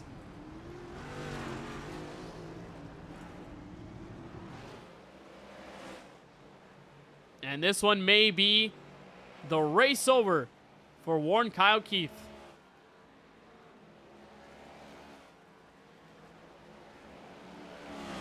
As Lawson Peel took the race lead, Alex Muscarella was side drafting Eric Stewart. And that's when it all went haywire. Several cars involved in this crash. There's Eric Stewart, who thought he had escaped the contact with Chris Progar and should still be able to keep going. Unfortunately, at the heart of this incident in turn 4. So here it is. Shallow group of cars fighting for the top spots. You'll see that silver and black 48 car. Muscarella down the inside. He's trying to side draft and stay in line with Eric Stewart, but instead he hooks him around, gets Keith into the wall. Bland with damage. Hard hit. Richard Swavely involved. I believe Brandon Banks may have had a hit as well. Here's a look on board from Swavely. Yeah, Muscarella was floating too close to the sun, made the contact, and it just really became collateral damage for the rest of them. I think Cedric Hunter may have had a piece of it as well as they were coming across. And while Hunter will be able to sustain his race car for the most part, potential damage here for the Hello Kitty car. Oh man, and just about escaped it. Craig Parks, Brian Johnson, Zachary Hall among those getting out of the way. And they will all hit pit road with just about 46 to go. And that may just be enough to get them all the way to the end on fuel. Again, all these drivers at the front are coming down pit road. Tires don't necessarily matter that much. It's all about how much they're putting in the fuel tank. Remember, they could go all the way for both stages of the race at 30 and 35 laps long. Can they make it more than 40 is the real question. And so Lawson Peel on a 7.2 second stop will lead him off of pit road. Justin Hendry back in second. It's Hunter, Johnson, and Parks, the rest of the current running top 5. So wow, that changes everything. A lot of things have really come down to the balance of who's not involved and who was involved in cautions. And the DNF list continues now with 18 cars running on the racetrack after we started this event with 26. Parker Bland is 2 laps down, getting her damage repair. Justin Erb is back in 17th. Chris Progar, who had been involved in a crash early, went hard into the wall. I believe his race is over now. And for the likes of Warren, Kyle Keith and company, they're going to spend as much time as they can down pit road. But for certain, those cars are worse for wear with everything that's gone on and both of the carnage crashes that Keith has found himself involved in. So with that, it puts a DBR Chevrolet in front, and it puts a DBR Chevrolet at the back end of this top 5. And that's Craig Parks, who again is the former Talladega Superspeedway winner. And honestly, Drinkin' Bros Racing is liking their chances at these Superspeedways. As of late, we go all the way back to the fantastic finish of the regular season finale at Daytona. Warren Kyle Keith on a different strategy, making his way forward and just about 4 wide to the start-finish line, a margin of 1/1000th of a second. That was the difference at the line. Took a mere couple pixels to decide the journey at the end, and Lawson Peel walking away with the victory, his first and only at a super speedway this season. And then you got to go earlier in the season to the last time we were here at the virtual Talladega Super Speedway. Big crash inside 5 to go that put us in our sole overtime restart attempt. That was Brandon Banks involved, but the throwback Matt Kenseth machine of Craig Parks will get a fantastic restart. He'll have the help from Eric Schaefer, his teammate, and then Schaefer just pushed Parks to the promised land in those final few laps. Despite that charge in the final few 100 yards from Chris Progar in third, it was no match for Craig Parks, getting away with his first career Droppin the Hammah Cup Series victory. A meaningful one, super emotional victory when we got to talk to him in victory lane. And now here he is rolling off inside of row 2 when we get this next green flag restart on lap number 82 of the race.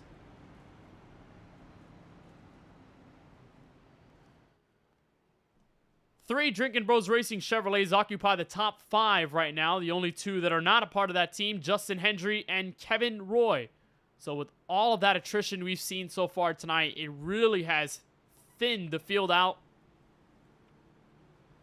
But it's given a lot of the opportunity for guys like Hendry, guys like Parks, guys like Kevin Roy, even guys like Daniel Holtcroft, who's just outside of the top 5, and he's running in P6 right now.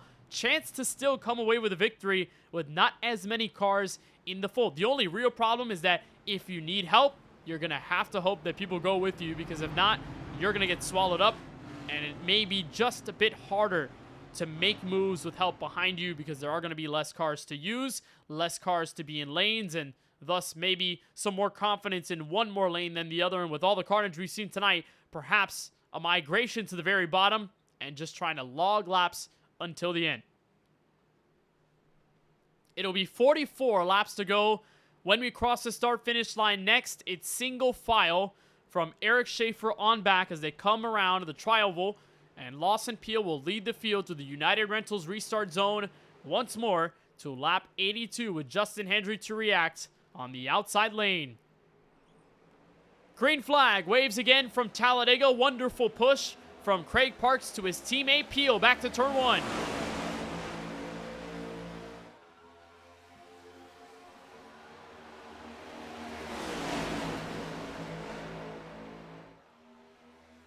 And just like that, all the numbers make the effort on the inside pull forward, as the 3 cars that work on the outside lane involving Warren, Kyle, Keith, they're starting to go nowhere. Keith will try and find a lane. He does to the inside. And Craig Parks will push his teammate Lawson Peel to the head of the field. 1, 2, 3, DBR back to turn 4.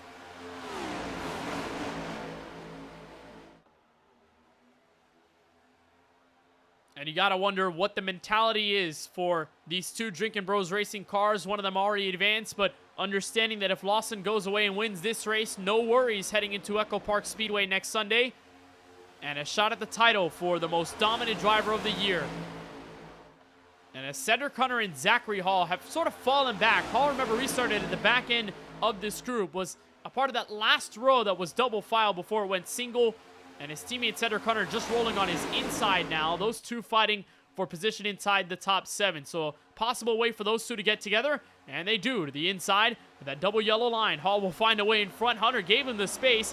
Very courteous effort there from the teammate. And so they'll stay nose to tail with Justin Hendry trying to press forward with Alex Muscarella in tow. These non-playoff drivers have really come to stand out. They want to be in the spotlight as much as they can, and they've done a great job at doing so. Muscarella stealing stage 2 from any playoff drivers, grabbing it. Justin Hendry running up front for a majority of this race. And then Craig Parks, Kevin Roy, Daniel Holdcroft, they have survived this long, hoping that they can stretch it out to the next 42. So remaining under green here from Talladega Super Speedway, why don't we turn the sounds up and crank it up here on the KBueno Racing Network.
Wonderful sounds from around this virtual Talladega Super Speedway. Full throttle around this 2.66 mile behemoth, but still wonderful to hear the V8 scream down the banking and down these long straightaways. Lawson Field continues to lead, although he had a lot of pressure from the rearview mirror. If you took a look during our Crank It Up segment, Alex Muscarella, Justin Hendry among those, making it 3 wide for position. But as of now, they have all single filed out as we chase down the final segment tonight, possibly just an attempt to keep themselves alive and avoid any further trouble. It's Peel, Parks, Kunkel, Keith, and Holdcroft, the top 5 right now. Only 2 drivers in that top 5 are part of the playoffs, the leader in Peel and the 4th place car of Keith. And then behind them, you got to go to find Brandon Banks in P6 for a playoff driver. Zachary Hall and Cedric Hunter, they've been rather quiet at the precipice of this 3rd stage. They're back in 9th and 10th as we stand. And so far, they are the only other playoff drivers that are currently still in this race. Ross Harlow, Steven Stepien, Stephen Harlow, they're all out of this race, and they have been for a little while after that huge crash late in the goings of the likes of Stage 1 and Stage 2. And now we'll single file out. Again, we did see the field come down with just about 46 laps to go, and knowing that they can make it all the way to lap 30 on Stage 1, to lap 35 in Stage 2, meaning they can go a little while on this tank of gas, but the real question is how long will those tanks give them in terms of distance? Can they go the extra 10 to 15 laps and make it until the end? Under that yellow flag, potentially a lot of saving, as there were some 4-tire calls, some 2-tire calls, but for the most part, a lot of guys taking that very crucial fuel needed to make it to the checkered flag. And so it's a toss-up as to whether any of these drivers can comfortably make it or if they're going to be right on the jagged edge as we get down to the final few laps. We'll get down to the final 35 once they cross the start-finish line. And even worse for Lawson Peel, who's leading this charge up at the front as Muscarella is sideways in the middle of the pack. I believe he hung on to it. What a save by Alex Muscarella. The field will thin out. They'll spread apart. 3, nearly 4 wide down to the tri-oval. But a miraculous save by Muscarella will keep us under green for now. And that just killed any and all momentum that these guys in the back half of the top 10 had before that near spill from Muscarella. And no moves will all stay single file. Kevin Roy will lead him back to the back bumper of Daniel Holdcroft. And for right now, race extends for the moment, although that was just a bit scary in the middle of the pack. But really back to the topic of fuel conservation, whether that's really going to be in any case of the context for these drivers trying to make it to the end in the middle of this pack, but even worse for the race leader, because when you're up in front, you don't have any draft, therefore no moments that you can spend laying off the gas pedal. Maybe right around here that he can lay back, let Craig Parks get back to his back bumper, and then perhaps save a bit of fuel. But when you don't have any of the draft to carry you around a track as long as this, you know, at a lot of the other tracks, you know, maybe even in Atlanta, could be a little bit easier to save fuel because it's such a shorter trip around. You can clock in more laps, even if you're not saving the most. But at tracks like Daytona, tracks like these at Talladega, you have to spend so much time on the gas pedal as that leading car. And so when you're running up front like this, it could be a case for disaster. But maybe in the case that Peel is comfortable, he can make it until the end. Maybe it's just a situation of he doesn't care if he's leading this race right now because he has no worries whether he's in the draft or not on whether he can actually stay on the amount of fuel needed to make it to lap 125. So very well, that final pit stop that we saw under our most recent yellow may just be the ending pit stop and may just be the be-all, send-all until we get to the running end of this race when the aggression will, of course, start to kick up. I'd imagine inside 10 laps to go, we'll see many of those drivers at the back end of this group start to point their way forward. But think about the playoff scenario for a bulk of these guys that are still left. Lawson Peel, if he doesn't win this race, as long as he gets a decent finish, he should be okay. He picked up points in stages 1 and 2. He is, for the most part, fine. He came into tonight's race 23 above, so he can stay at around that marker or maybe add a bit more to his tally, if that's, of course, he doesn't win this race. Then you got to go back to Warren Kyle Keith, the man who ended up 50 points out because he missed last week's affair at Kansas, so he basically needs to win this race, no doubt about it. He hasn't picked up stage wins. He's been in the case for stage points, but he hasn't had enough of the tally picked up tonight to warrant any sort of momentum heading into Echo Park Speedway. So he may be the most aggressive still, even after being involved in 2 sustainable crashes that still haven't eliminated him from this race. Thankfully, then you got to go all the way back to Zachary Hall, who comes into this race +2. Remember, he had stage points. He didn't win any of the stages, but he was good, so he could still point his way forward, have a decent margin going into Echo Park Speedway. And then the last driver who needs points on the mind is Cedric Hunter, winner of stage 1. So those playoff bonus points will help his tally and has stayed up front for a majority of this race. So Hunter may indeed point himself into the front-running 5 in the championship picture and get above that cut line. And so the man who basically falls out of perspective would be Steven Stemping, who's out of this race. And then Brandon Banks, of course, winning last week at Kansas Speedway. Really no worry about anything that happens from here on to next Sunday. He just got to worry about Homestead Miami Speedway. But the case in point, and why I'm bringing this up, is because the drivers that are pivotal, and I mean very pivotal, in the cut line battle, they're all out. Steven Stemping was right above this cut line in the top 4. He's out. Ross Harlow was staggering 21 points off of the cut line because he had crashed early at Kansas. Crashes early tonight. He's out and won't get any more points. Stephen Harlow was probably the biggest elephant in the room if it wasn't Warren Kyle Keith or the likes of Hall and Hunter, because he was in a good place. He was maybe a couple more points shy of the cut line behind Cedric Hunter, but he wasn't in a bad spot. He's eliminated and out of this race as well. So it seems like the mindset for a lot of these guys, particularly Hall and Hunter, is stay in this race. Stay in this race for as long as physically possible. And if you can get a good finish, great. If you can win the race, even better. But if you can land a solid starting spot for either a restart or when this strategy sort of cycles out, and you're able to get to the checkered flag in a good enough position, maybe top 10, maybe a top 5, maybe a podium finish, you could be in the championship 4, pointed your way in when we get to Atlanta 7 days from now. So that might be the idea for those two specifically, maybe even for Lawson Peel, knowing how much of a buffer he contains going into this race. But again, still lots of question marks, lots of things up in the air, and perhaps they're just trying to log in as many laps as they can under green so that they don't lengthen this race any longer than it really needs to be. And then again, for Warren Kyle Keith, the mindset is win, win, win. You got to win these 2 races or bust.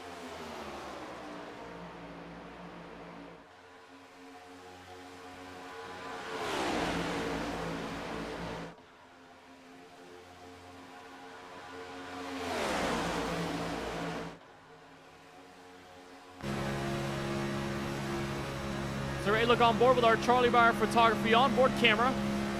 And this is the look from 7th place Zachary Hall. You can see just how much distance they're putting to the cars in front. That's Daniel Holdcroft, several car lengths ahead.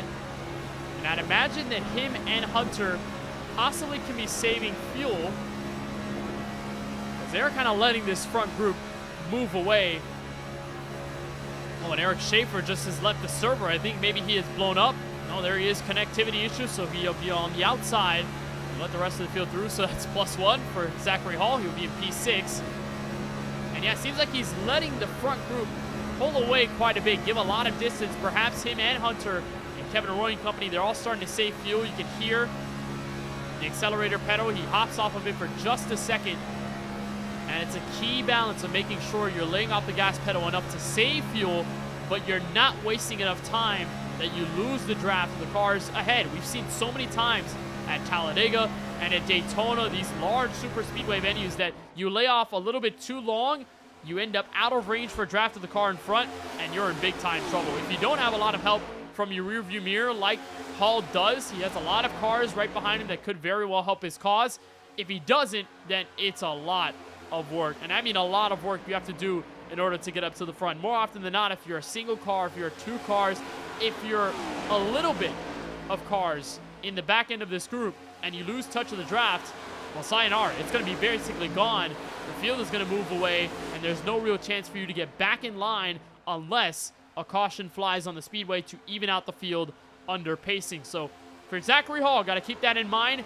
Now that he's separated a bit by his teammate from that one car of Kevin Roy, they'll stay in line for now, all in the attempt to stay with Daniel Holdscroft and company as they weave around this Talladega Superspeedway with an attempt to make it into the end with 25 laps to go.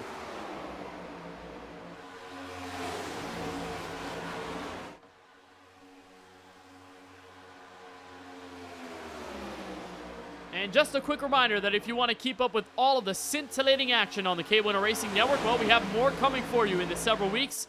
From now, we all start with Texas Motor Speedway. That'll happen the following Thursday. That kicks off on July 31st, final day of July. We'll head to the Lone Star State for some more regular season action before the all-star race of the SAC Cup Series. That'll come your way Thursday, July 31st. That coverage begins at around 8:35 p.m. Eastern. And then you'll find the semifinal race and the final event of this round of 8 in the playoffs for the Droppin the Hammah Cup Series will be live from Hotlanta, otherwise known as the newly renamed Echo Park Speedway. That coverage comes at you live Sunday, August 3rd, 1 week from tonight at 8:05 p.m. Eastern Time. Again, you can find both of these great races live on the KBueno Racing Network YouTube channel. And lest I forget, the KBueno Racing Network Truck Series that kicks off on August 11th. We'll have that coverage for you then, just as this series comes to a close the night before.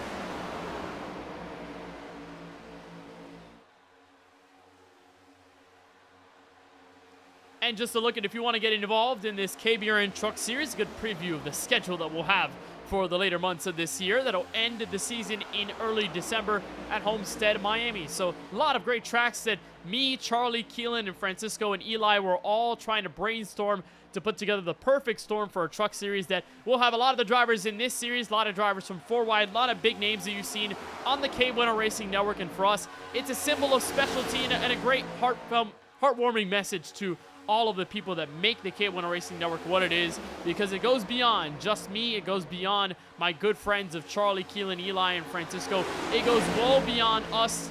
It goes to the series owners. It goes to the drivers that make these races memorable on a channel like this and makes our coverage so much more fun at the end of the day. So if you want to get involved in the KBueno Racing Network Truck Series when it kicks off on August 11th, signups are open. And if you want any more information, just hit me up at kennethbueno17@gmail.com or on Discord at kbueno1717. So now we're starting to race here in the middle of this top 10. Eric Schaefer has found his way forward. He's pulling along his teammate Eric Stewart and fellow teammate Brandon Banks, Justin Hendry in the back, but they have sort of disconnected. Eric Stewart got pushed out of lane. Schaefer, who finished runner-up at this Talladega race months ago in late March of 2025. He's going to try and get his second win of the season. It's been a little while since the Virginia native has won an event in this series. It goes all the way back to Phoenix Raceway, one of those first 5 races of the year when everyone was still getting their bearings together in this level of competition. But no giving up from Schaefer, who pushed Craig Parks to his first career victory here not that long ago. So he'll have help from the back end by Brandon Banks. They're going to try and split Kevin Roy and Cedric Hunter, or rather Daniel Holtcroft and Zachary Hall. So they'll sling into the top 10 for a moment. Perhaps they'll have a chance to get to the front of this field. But for right now, all in control by the 9-time winner and Columbus, Mississippi native of Lawson Peel. He's been unstoppable for a good portion of this year. That included 4 straight. And yes, you're hearing me correctly, 4 straight playoff victories, where his streak snapped last week at Kansas, a venue where he had been very strong at, but just couldn't find the momentum needed to dominate that race, to let his teammate Brandon Banks take the spotlight.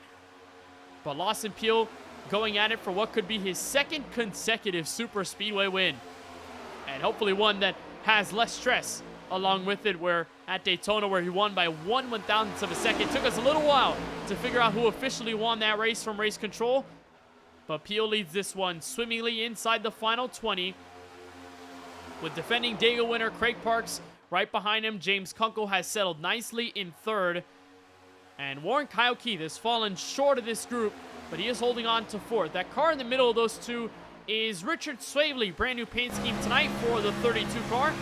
He is 10 laps down at the moment, so not a lot to be said about the success for Swavely tonight, but he is the only one giving us a camera right now, so great looks for Richard Swavely as he tries to bring in some interesting moments at this front of the field. Remember, Justin Erb had been a lap down or more, and he had been helping Alex Muscarella. He had been helping a lot of drivers to push up to the front of this field. Swavely could very well be that guy in a situation where he needs 11 yellows to get back on the lead lap. Probably won't transpire in these final 20. But Swavely could make an effect on this, as he'll stay fourth in this line. And Alex Muscarella at the back end of this group will swing up high in an attempt to bring some cars with him. And no dice. He'll stay single file.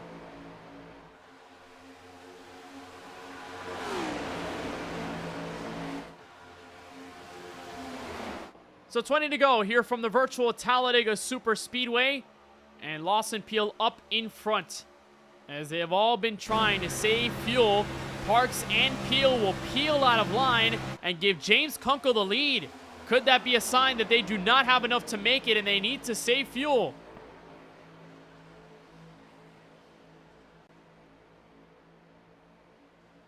That is a big move from the likes of Lawson Peel and company. So the top two cars will lay out of line and give the rest of the field a chance to lead. Peel will be all by himself. Again, he had wasted the most fuel out of anybody in this group, apart from maybe Schaefer, maybe a couple others that spent a bit of their time on the outside, but no one has been out there as long as Lawson Peel has, so he'll settle back in line. Parks and Peel will give up their front two spots and fall back to 7th and 8th. And so with all of that, James Kunkel will get some laps led here from Talladega. And now here come the leaders. Previously, now they're coming onto pit road. And that's 5 Drinkin' Bros Chevrolets in with 19 laps to go.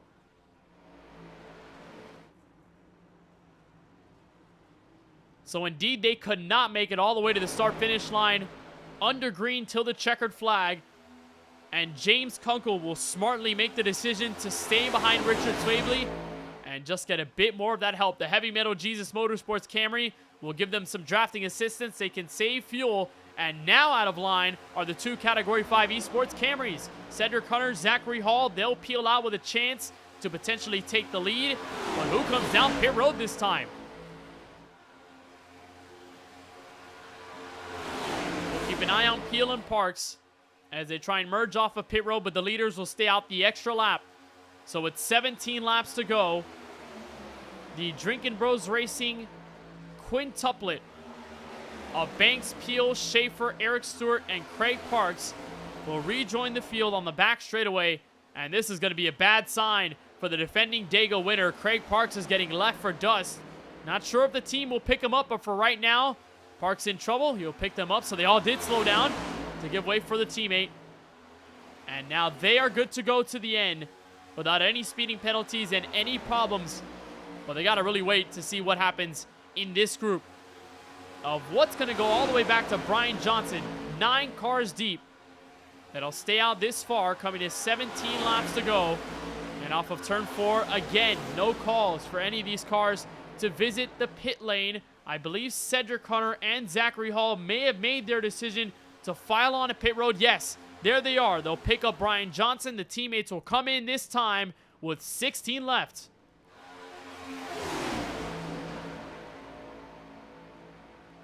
And honestly, this may be a revival of the strategy that Warren Kyle Keith used to get up to the front in the final waning laps of Daytona. Remember, him and a big group of cars had pitted earlier in the stint.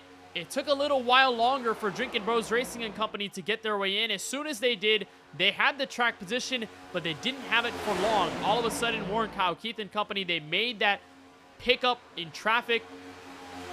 They put themselves in the game with a couple laps left to go, and they fought for the win, but now they elect to come down for wholesale service with 15 laps to go at the stripe. Hard braking for James Kunkel. He's in and out. And now where do the Drinkin' Bros Racing cars end up in all this? This is going to be a fun blend. And Banks, who is just getting into turn 3 now, he's 20 seconds and counting away from the race leader in Warren Kyle Keith. All of them coming in and out of pit road. There they are, fuel only for a majority of those cars. And James Kunkel will lead them out. Muscarella behind, Kevin Roy, Daniel Holtcroft, Justin Hendry, and Warren Kyle Keith at the back, spending 13.4 seconds in. There is Category 5 Esports, and there's Drinkin' Bros Racing. They'll surge in 1 and 2 to 15 laps to go, looking for the lead down the back straightaway.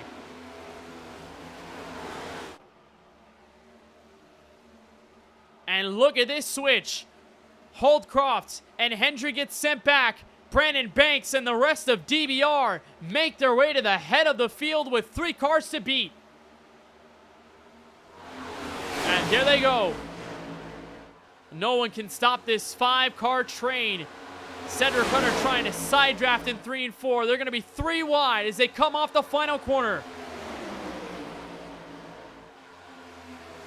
And now how chaotic will this be? Cedric Hunter trying to hold on to as much as he can. He'll get the draft from Eric Stewart. Oh, and Craig Parks will get the worst end of the stake down to turn 1.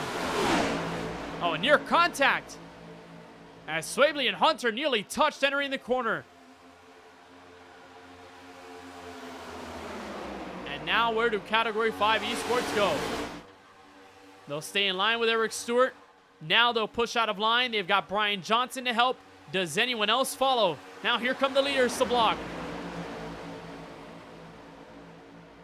Schaefer and Banks will hold their spots on the outside. Eric Schaefer pointing down low. Craig Parks is going to resurge back in the group to make it 3 cars on the high side. And Brandon Banks will reinstill the race lead. He will not give it up. Peel will push forward as they come to the tri-oval. 13 laps to go.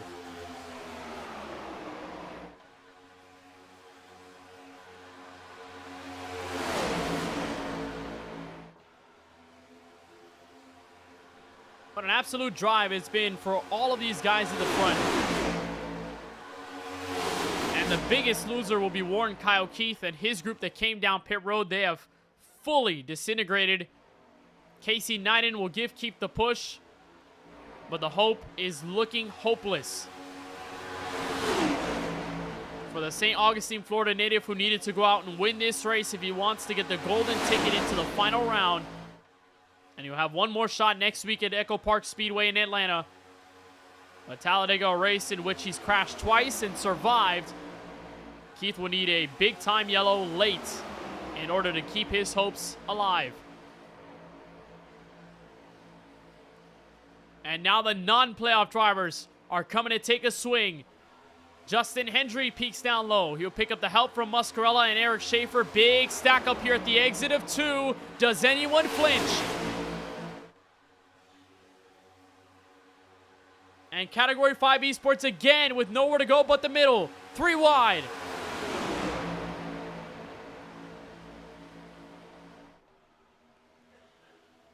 Pivoting low goes Kunkel. Craig Parks will stay 3rd as the outside car. They eliminate 3 wide threat for now. As they'll cross the line, 11 laps to go. No one still has been able to find a way around this 3-car DBR train back to the start-finish line as Kevin Roy steps into the top 5 to turn 1. And now's when the moves will be made. Richard Swabley, the lap car, to help Kevin Roy. And now more cars down low. Will give them a bit of the edge as they chase for turn 3. But again, that organization is so strong at the top. 4 playoff drivers in that front-running 5 on the top groove. And they'll stay up in line for now. Kevin Roy is going to make a stab at it, though, down the bottom.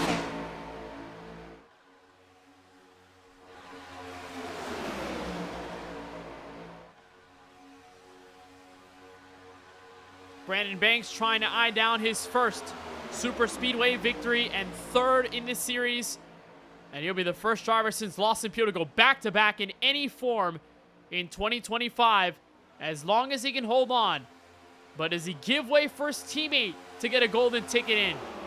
Do they help Craig Parks steal the story for the 2nd time this year? Or will Category 5 Esports find a way forward? As Eric Schaefer peeks through the middle, he'll stuff him 3 wide. He doesn't have help. Here comes Hunter. He finds the momentum. Slings to the bottom. He'll take 3rd. He'll go at it for 2nd. Cedric Hunter in the fight for the lead off turn 4. And without his teammate, how does he operate? 9 laps to go with the stripe.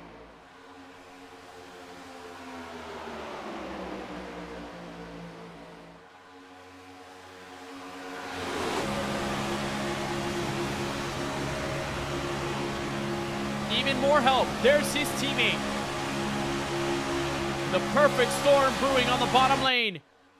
But again, not enough help to sustain a push to the front running 3. Alex Muscarella in the background to give some help. It's 4 cars on the top, all of them a part of that DBR group. And just like they did last time we were here at Dega, they are trying to control the narrative. 8 laps to go, with Cedric, Hunter, and Hall giving their final effort, this time down the inside of the trial wall.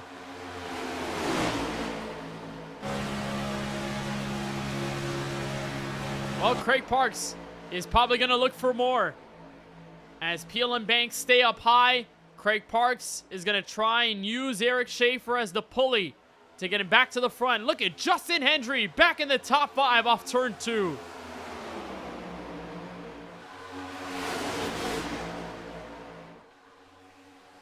And that has completely broken up any positive momentum by the 2 Toyota Camrys. Look at this, 3 wide.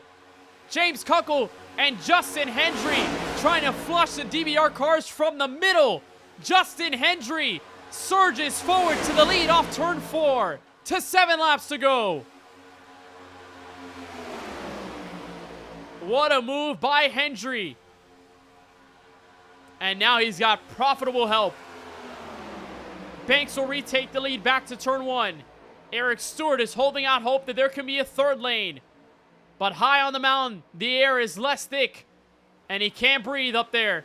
Down the bottom alley is Justin Hendry looking for his first career win.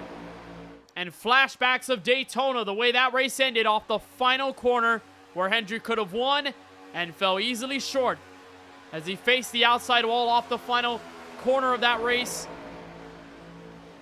and trying to steal the lead away from the man who's looking to go back-to-back in the series. 6 remain from Talladega at the start-finish line.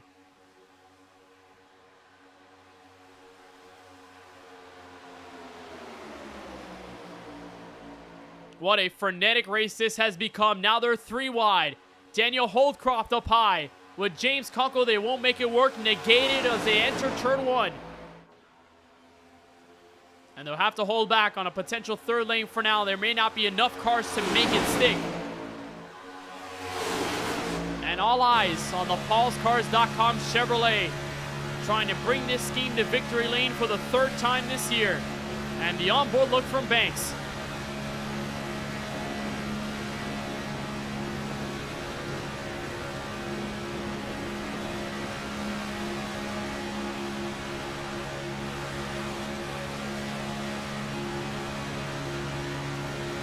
The 43-year-old is going to look to hang tight with 5 to go.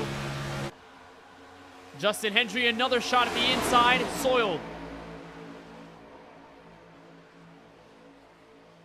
And the help is just swinging back and forth. There hasn't been proper organization up there on the inside for much of this race, and they've sustained for as long as they can. But now they're starting to see their dreams at a victory slip away. Slowly, but possibly surely. James Kunkel wants a shot at it. He's going to add another to the inside tally, and he door bangs Zachary Hall. They save the race car in turn 3. Unbelievable. And now Kunkel floats up high. He'll block Zachary Hall for extra measure in turn 4. And now the top 3 will pull away to 4 laps left. That could have easily sealed the deal for any hope at DBR dominating the late stage of this race. And James Kunkel is going to go solo. He'll have another driver to tandem with him. Eric Schaefer down the bottom. They're going to make contact. And Kunkel spins down the apron. Yellow flag is out. And for the 2nd straight time here at Talladega, we will go down to overtime. Eric Schaefer went pummeling in the inside and caught contact with the quarter panel of James Kunkel, and that is how it all settles.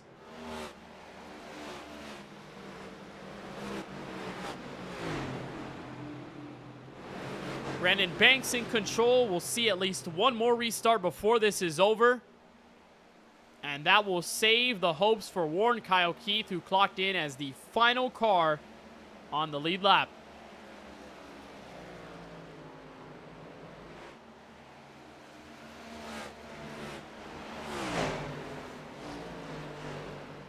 So let's debrief how this all unfolded into the corner as James Kunkel was looking to send it by his lonesome.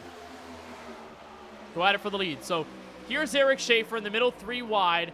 Up the road, that dark green and black Mountain Dew Amp Energy Toyota is going to push down low. So he's going all by himself. He's got the momentum. Eric Schaefer goes to follow, and it almost appears that Schaefer's going to push Kunkel. But instead, he goes down to make it side by side. And Kunkel tries to shut the door, but they make contact. And there's just not enough space between those 2 cars. You be the judge. Here's the onboard look from Schaefer.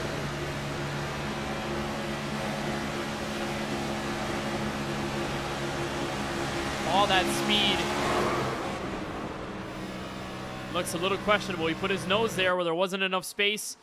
And Kunkel does a whale of a job to avoid the inside wall, but his chance of the win could be easily destroyed as he will hit pit road with some damage. A bunch of other drivers will also hit pit road. It looks like Category 5 Esports will come in. Zachary Hall and Cedric Hunter just aiming to survive in this race, knowing that their fate at Echo Park Speedway will give them a chance at pointing their way past to the championship round. But they'll take some extra fuel, maybe some tires for extra measure. Hall had picked up some pretty big nose damage there on the front end of his Toyota during the green flag sequence. So he may spend some extra time dealing with the ailments of that car. But up at the front, Brandon Banks, Lawson Peel, Eric Schaefer, Justin Hendry, and Eric Stewart will hold on to top 5 territory as we enter our first attempt at dropping the Hammah overtime.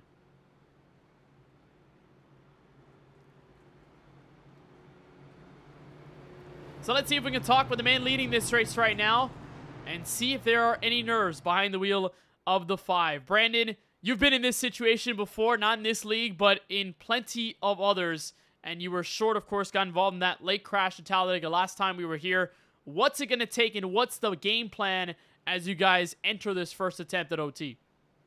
I think it's going to take a little bit of teamwork here. These cars are really... I mean, you could fly up on them so fast. So if you don't work as a team right here, these guys can get together behind you and they can just fly by you, you know. So biggest thing is just going to try to work here. We got a couple guys up front here with us. We're going to try to just control these lines, and I don't know. We'll see what happens. The teamwork has really worked out well, particularly over the last several laps. It felt like you, Peel, Schaefer, even a bit of Craig Parks as well, kind of unstoppable when you guys work together, all 4 of you on the high side. What seemed to work well in trying to make sure you guys are as organized as possible and that you guys are able to fluently make these moves without checking up too much and letting the inside or other lanes get by you? Just a lot of practice between me and Lawson, really. He's really good at pushing and just kind of getting the run exactly when we need it. So, yeah, I mean, a lot of it's just going to really dictate just both of us trying to work together and then just not get out too far and just try to hold the gaps where we need to. And I don't know. We'll see what happens. It's gonna be tough. It's gonna be fun to watch. Is the ideal scenario get Lawson the victory and press him forward into the Champ 4? Yeah. I mean, ultimately, yeah, that would be probably ideal. But I think with the stage he's got tonight, I think he's got third twice, and he's got a little cushion. So I think as long as he finishes up front, I think he's gonna be okay. So I don't know. We might try to take one from him if we can. We'll see. All right. Well, trying to go for your 3rd win this season. Best of luck, Brandon, on the restart. All right, man. Thank you. So Brandon Banks has won many 4-wide races here at Talladega. He has never won a DTH race, obviously because we only had one other chance to do so, and he will lead the field into our first attempt at overtime. So how this works is we'll go green flag racing with officially 2 laps to go, and we'll extend this race past 125 laps as we are rolling on that lap right now. The goal for the field, try to get to the checkered flag under green and get to the white flag under the green. If we get a yellow flag before the yellow comes out, or before the white comes out rather, and we get a caution flag before the leader takes the white flag, we will end up in another attempt at OT and settle them out like this on a double file restart to 2 laps to go. If we end up using the 3 available attempts that we have, we're on that final attempt and the yellow flag raises before the white flag comes out, we will end the race under yellow with whoever's in the lead at the timing of that final yellow being the race winner. Now, just like Talladega last time, and early down in March, if we get to the white flag under green, and there are no yellows prior to that, we will race it all the way to the end, no matter what. It took us one overtime attempt to end the Talladega race in March, and it was a DBR car in control that ended up winning, and it's a similar storyline this time around. In the playoffs, when it mattered most, Brandon Banks was able to win to lock into the Champ 4 last week at Kansas. Can he try to go back-to-back and steal a golden ticket from the rest of the other playoff guys? Here we go. First attempt at overtime from Talladega Superspeedway. Brandon Banks and Lawson Peel take the field through the restart zone. Green flag.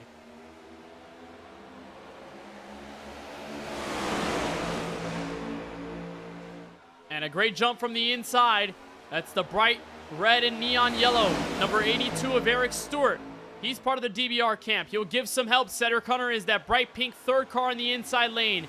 Banks will come up high to push, with Lawson Peel riding back, and Justin Hendry and Craig Parks trying to spoil the effort. Brian Johnson is going to help Zachary Hall make it 3 wide inside the top 5, and here comes Hendry to the bottom. And he's got a bit of help. It's 3 DBR Chevrolets on the top. A third lane trying to manifest. But Brandon Banks will come around as the field will see the white flag. This race is official on one attempt of overtime. Banks leads them by 4 car lengths back to turn 1.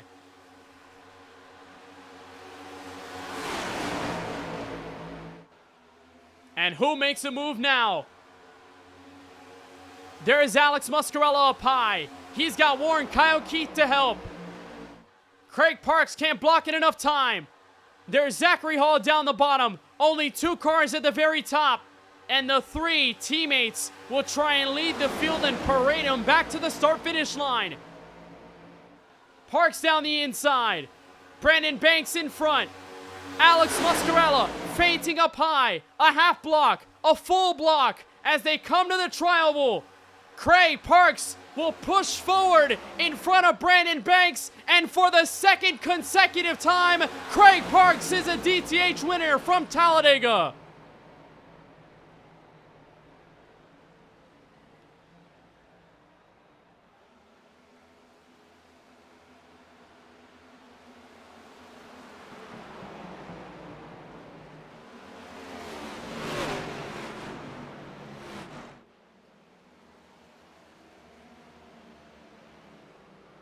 What a finish, and by 56 1/1000ths of a second, Craig Parks is a 2-time Droppin' the Hammah Cup Series winner.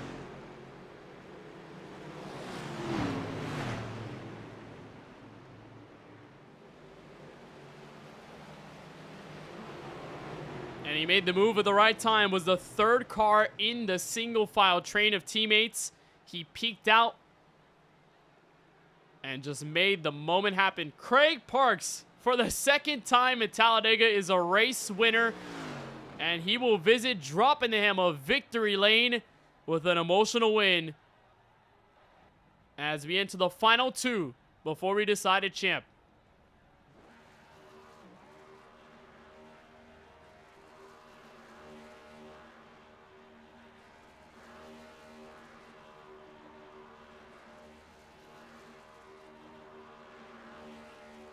Parks keeps the DBR winning streak going as it extends to 6 races here at Talladega. And he is the first non-playoff driver to win a race since Steven Maggio did it back at the Brickyard in early June. Craig Parks gets to celebrate the victory here at Talladega Superspeedway, and we get it done in only 1 attempt at OT. Let's figure out how this all happened and the schematics that gave Craig Parks the win and the way he was able to carve through the field. So here he is, fresh off the restart, 3rd car in lane on the top, and he's going to get in touch cleanly with his teammates in just a bit as Justin Hendry makes his move. They come down the back straightaway with 2 laps to go. And again, teammate work is ultimately what seals this race, as Brandon Banks and Lawson Peel held on for as long as they could with Craig Parks in tow. And the teammates just used their physicality and used their minds to stay up in front and keep their strategy working in their favor.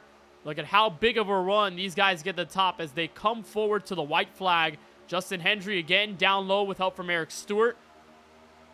Alex Muscarella down there. There's a bit of contact, and they don't get around to causing a yellow before the white flag is displayed. So Craig Parks stays in third, stays where he's at, and he's going to get some pressure from behind. There's Alex Muscarella in the background. He ended up trying to manifest the very top lane with Warren Kyle Keith. It ultimately was squandered down the backstretch as Zachary Hall points down to the inside with his teammate Brian Johnson. And all in the faith of keeping these 3 cars alive, Craig Parks finally makes his move. He sees the momentum down low. He gets a great push from the Category 5 Esports Toyota of Zachary Hall. And there he is. Brandon Banks will be too late to block. He doesn't want to dump himself or his teammate. All he wants to do is race him to the start-finish line, to which Peel falters and gets loose late. And Craig Parks escapes with the victory at a beautifully timed move that gets the 17 car to the head of the field for the win. So Craig Parks captures win number 2 of his Droppin the Hammah Cup Series career. And here's how they all lined up at the checkered flag. Parks the winner, Zachary Hall in second.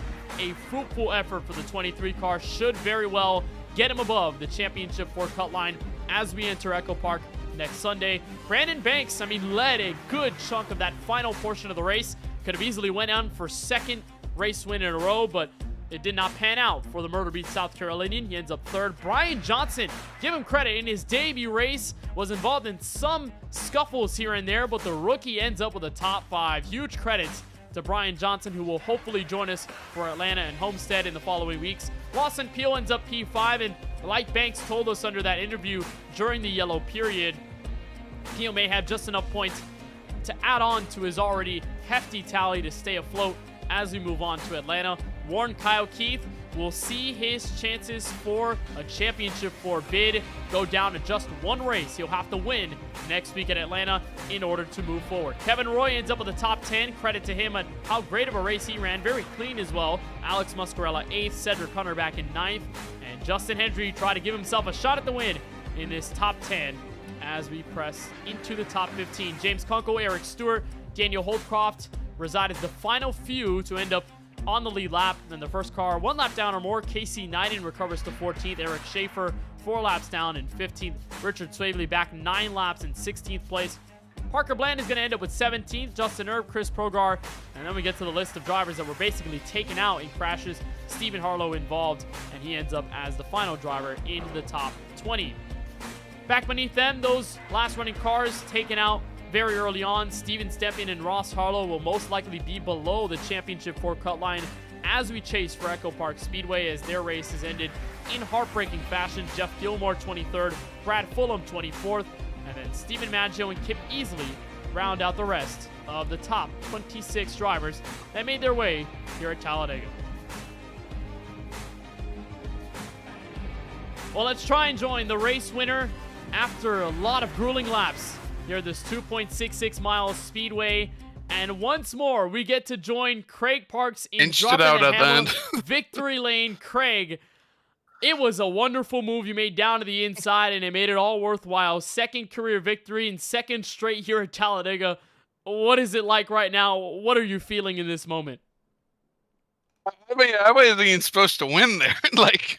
I pulled on down there because our idea was, well, at least one of us will win, and they just got pushed to the finish line at that point. I really didn't expect it. To me, it still isn't hit. Like, wow, I won that.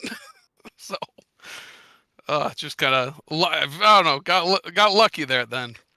I wouldn't say it's lucky, Craig. You made the move to the inside at the right time. You got a great push from Zachary Hall, and that's basically all that she wrote. It was probably certain that Banks and Peel weren't going to fight you too hard for it to avoid any calamity on that white flag lap, but what was going through your head as you guys were chasing towards the white flag, you're back behind your teammates, and you're seeing basically everything go down behind you and drivers trying to make their way forward? Yeah, like I said, we were coming around and backstretch, and I'm thinking to myself, okay, I'm gonna stick right behind here, and then I see Zach Hall coming up, and I'm like, oh, I better go on down there and make sure that they don't get on past. And it's just like after I realized I'm getting pushed and everything, I was like, oh wow, I'm getting by Peel, I'm getting by Banks. Oh, it just again, it caught me off guard. But you end up with a win regardless, and you sweep the Talladega races this season, Craig.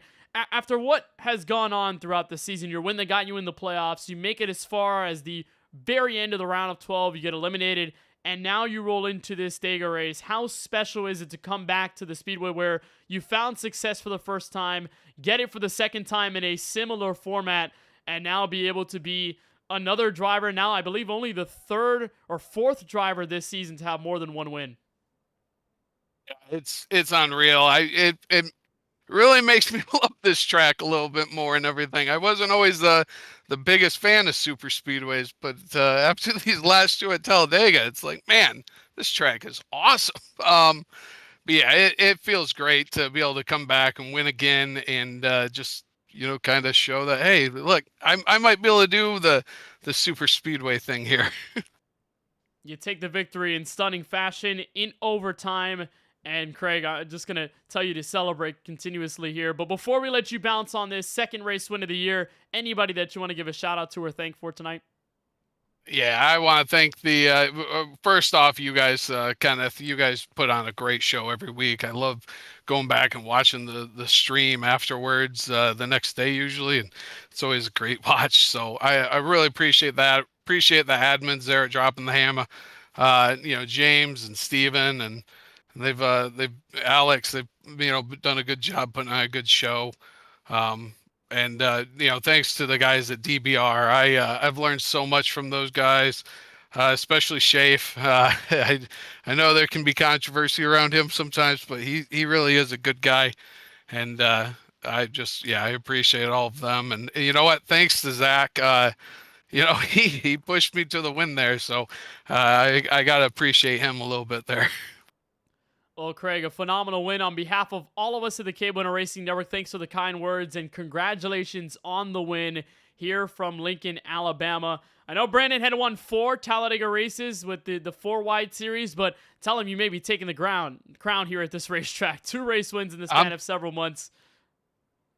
I'm coming for it. I'm coming for the crown. All right, Craig. Thank you so much King for the of Talladega.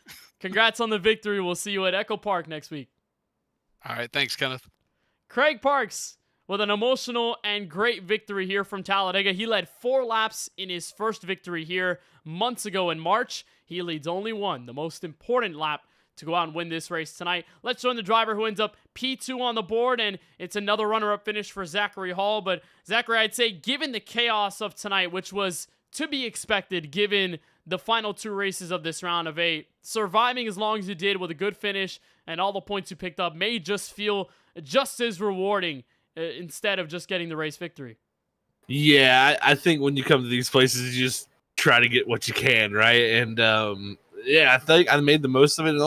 Wish I could have got a little more there in stage 2. Kind of got separated from a teammate and couldn't get the best finish there. I think I got 7th in that one instead of 2nd in the first. So definitely racked up at least some good points there. And I was super happy how that all unfolded there at the end because we tried the pit strategy of a little less fuel, saving the fuel just to make that pit stop a little quicker there at the end of the race, that green flag stop. And when we were catching up to Cedric to get us all back together, I guess just me hitting him just a couple, 10, 15, maybe 10 mile an hour faster, it just knocked the nose completely off. And I didn't know until one time I jumped out of line and I jumped down to the bottom line and I was leading it. And I was like, I went from 200 to 185 in a corner. So it was like, it was pretty mind-blowing to see the damage. So there at the end, I decided, we're going to come down and give up the track position here and hopefully maybe get it all fixed. Got the whole minute and 30 fixed. And from there, I was like, let's just try really anything. And I went for a 3-wide move on the outside knowing it wouldn't work just because this way the package is now.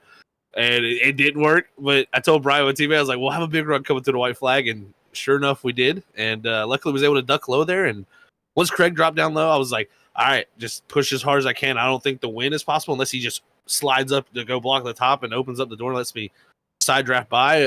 But at that point, I was pretty much connected to his bumper, just thinking, get as many spots as possible. Third, fourth, fifth, second, it didn't matter to me. Just points right now are really going to be everything. I mean, of course, I know it's the the thing of me finishing second. It seems like week after week, but those second place finishes will come back with consistency to, I think, point me in, if anything. So I definitely got to stick to that. And then Homestead, maybe go try to get that one solo win there at the end and pull off a championship. That would be a wild story.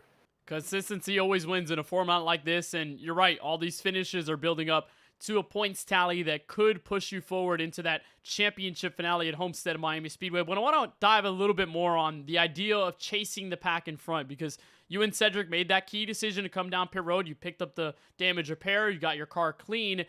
What ideology is it like to push your way in the pack, try to find people to help with you last minute, and just get any sort of drafting momentum possible? Because it feels like with the lower level of cars we had here, given all of the attrition, a little harder to make moves with big time numbers. So what was it like behind the wheel mentally trying to find your way through in the draft, get your teammates with you, and move forward?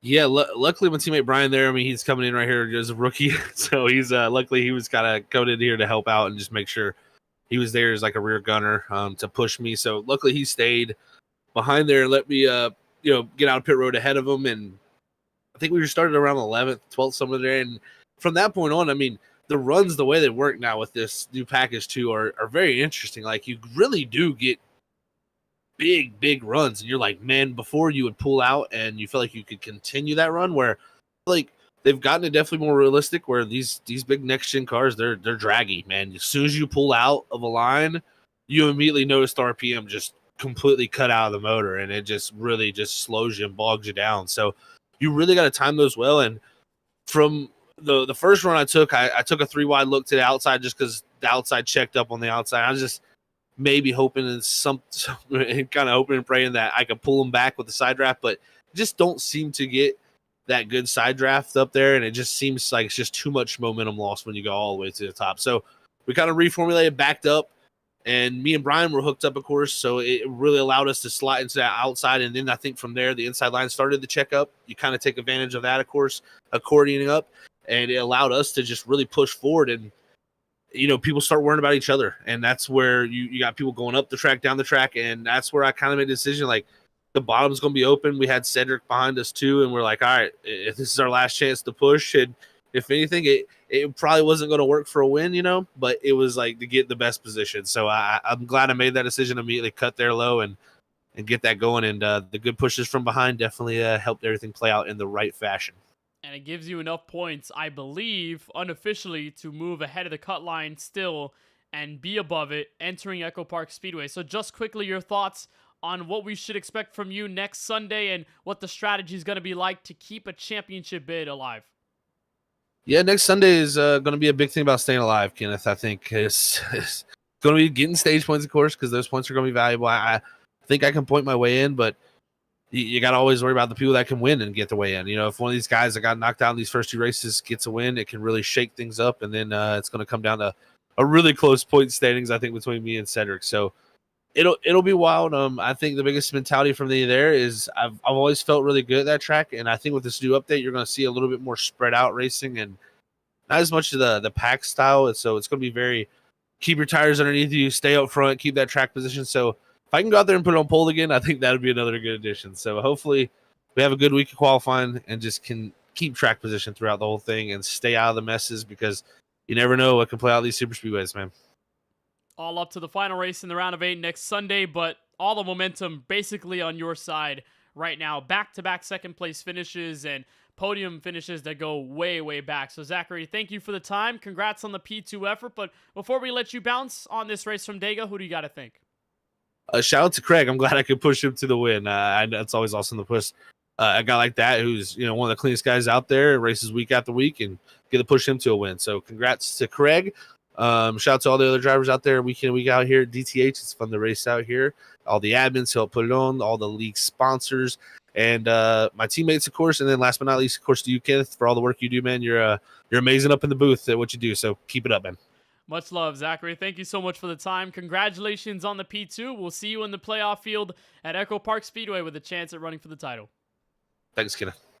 Zachary Hall ends up with P2. And to give you a scope at the level of consistency that Hall has put up over the last 5 races, 4 of them top 10s, with 3 of them being top 3 finishes. If you go back to the last 6, you have only 2 finishes outside of the top 3, and all of them, apart from 1, inside the top 10. So Zachary Hall has really turned things on at the right time. The win is not there yet, but for Hall, enough points tonight definitely made up for it.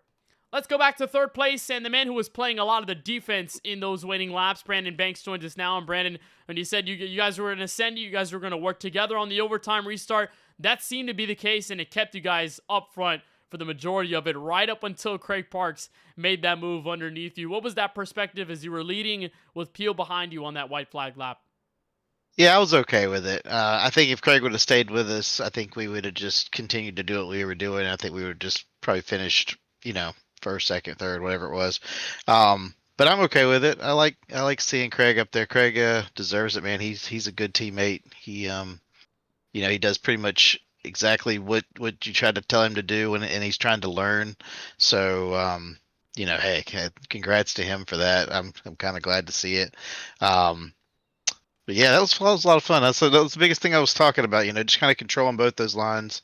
And that was the biggest thing we were trying to do that last lap. And I think once we kind of covered both lines, it was pretty much shut the doors. I think we pretty much had it.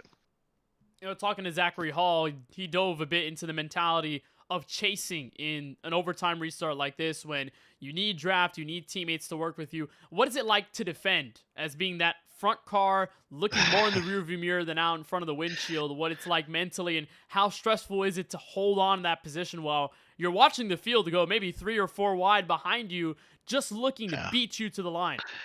Yeah, I think a lot of it's just based off of who's behind you pushing you.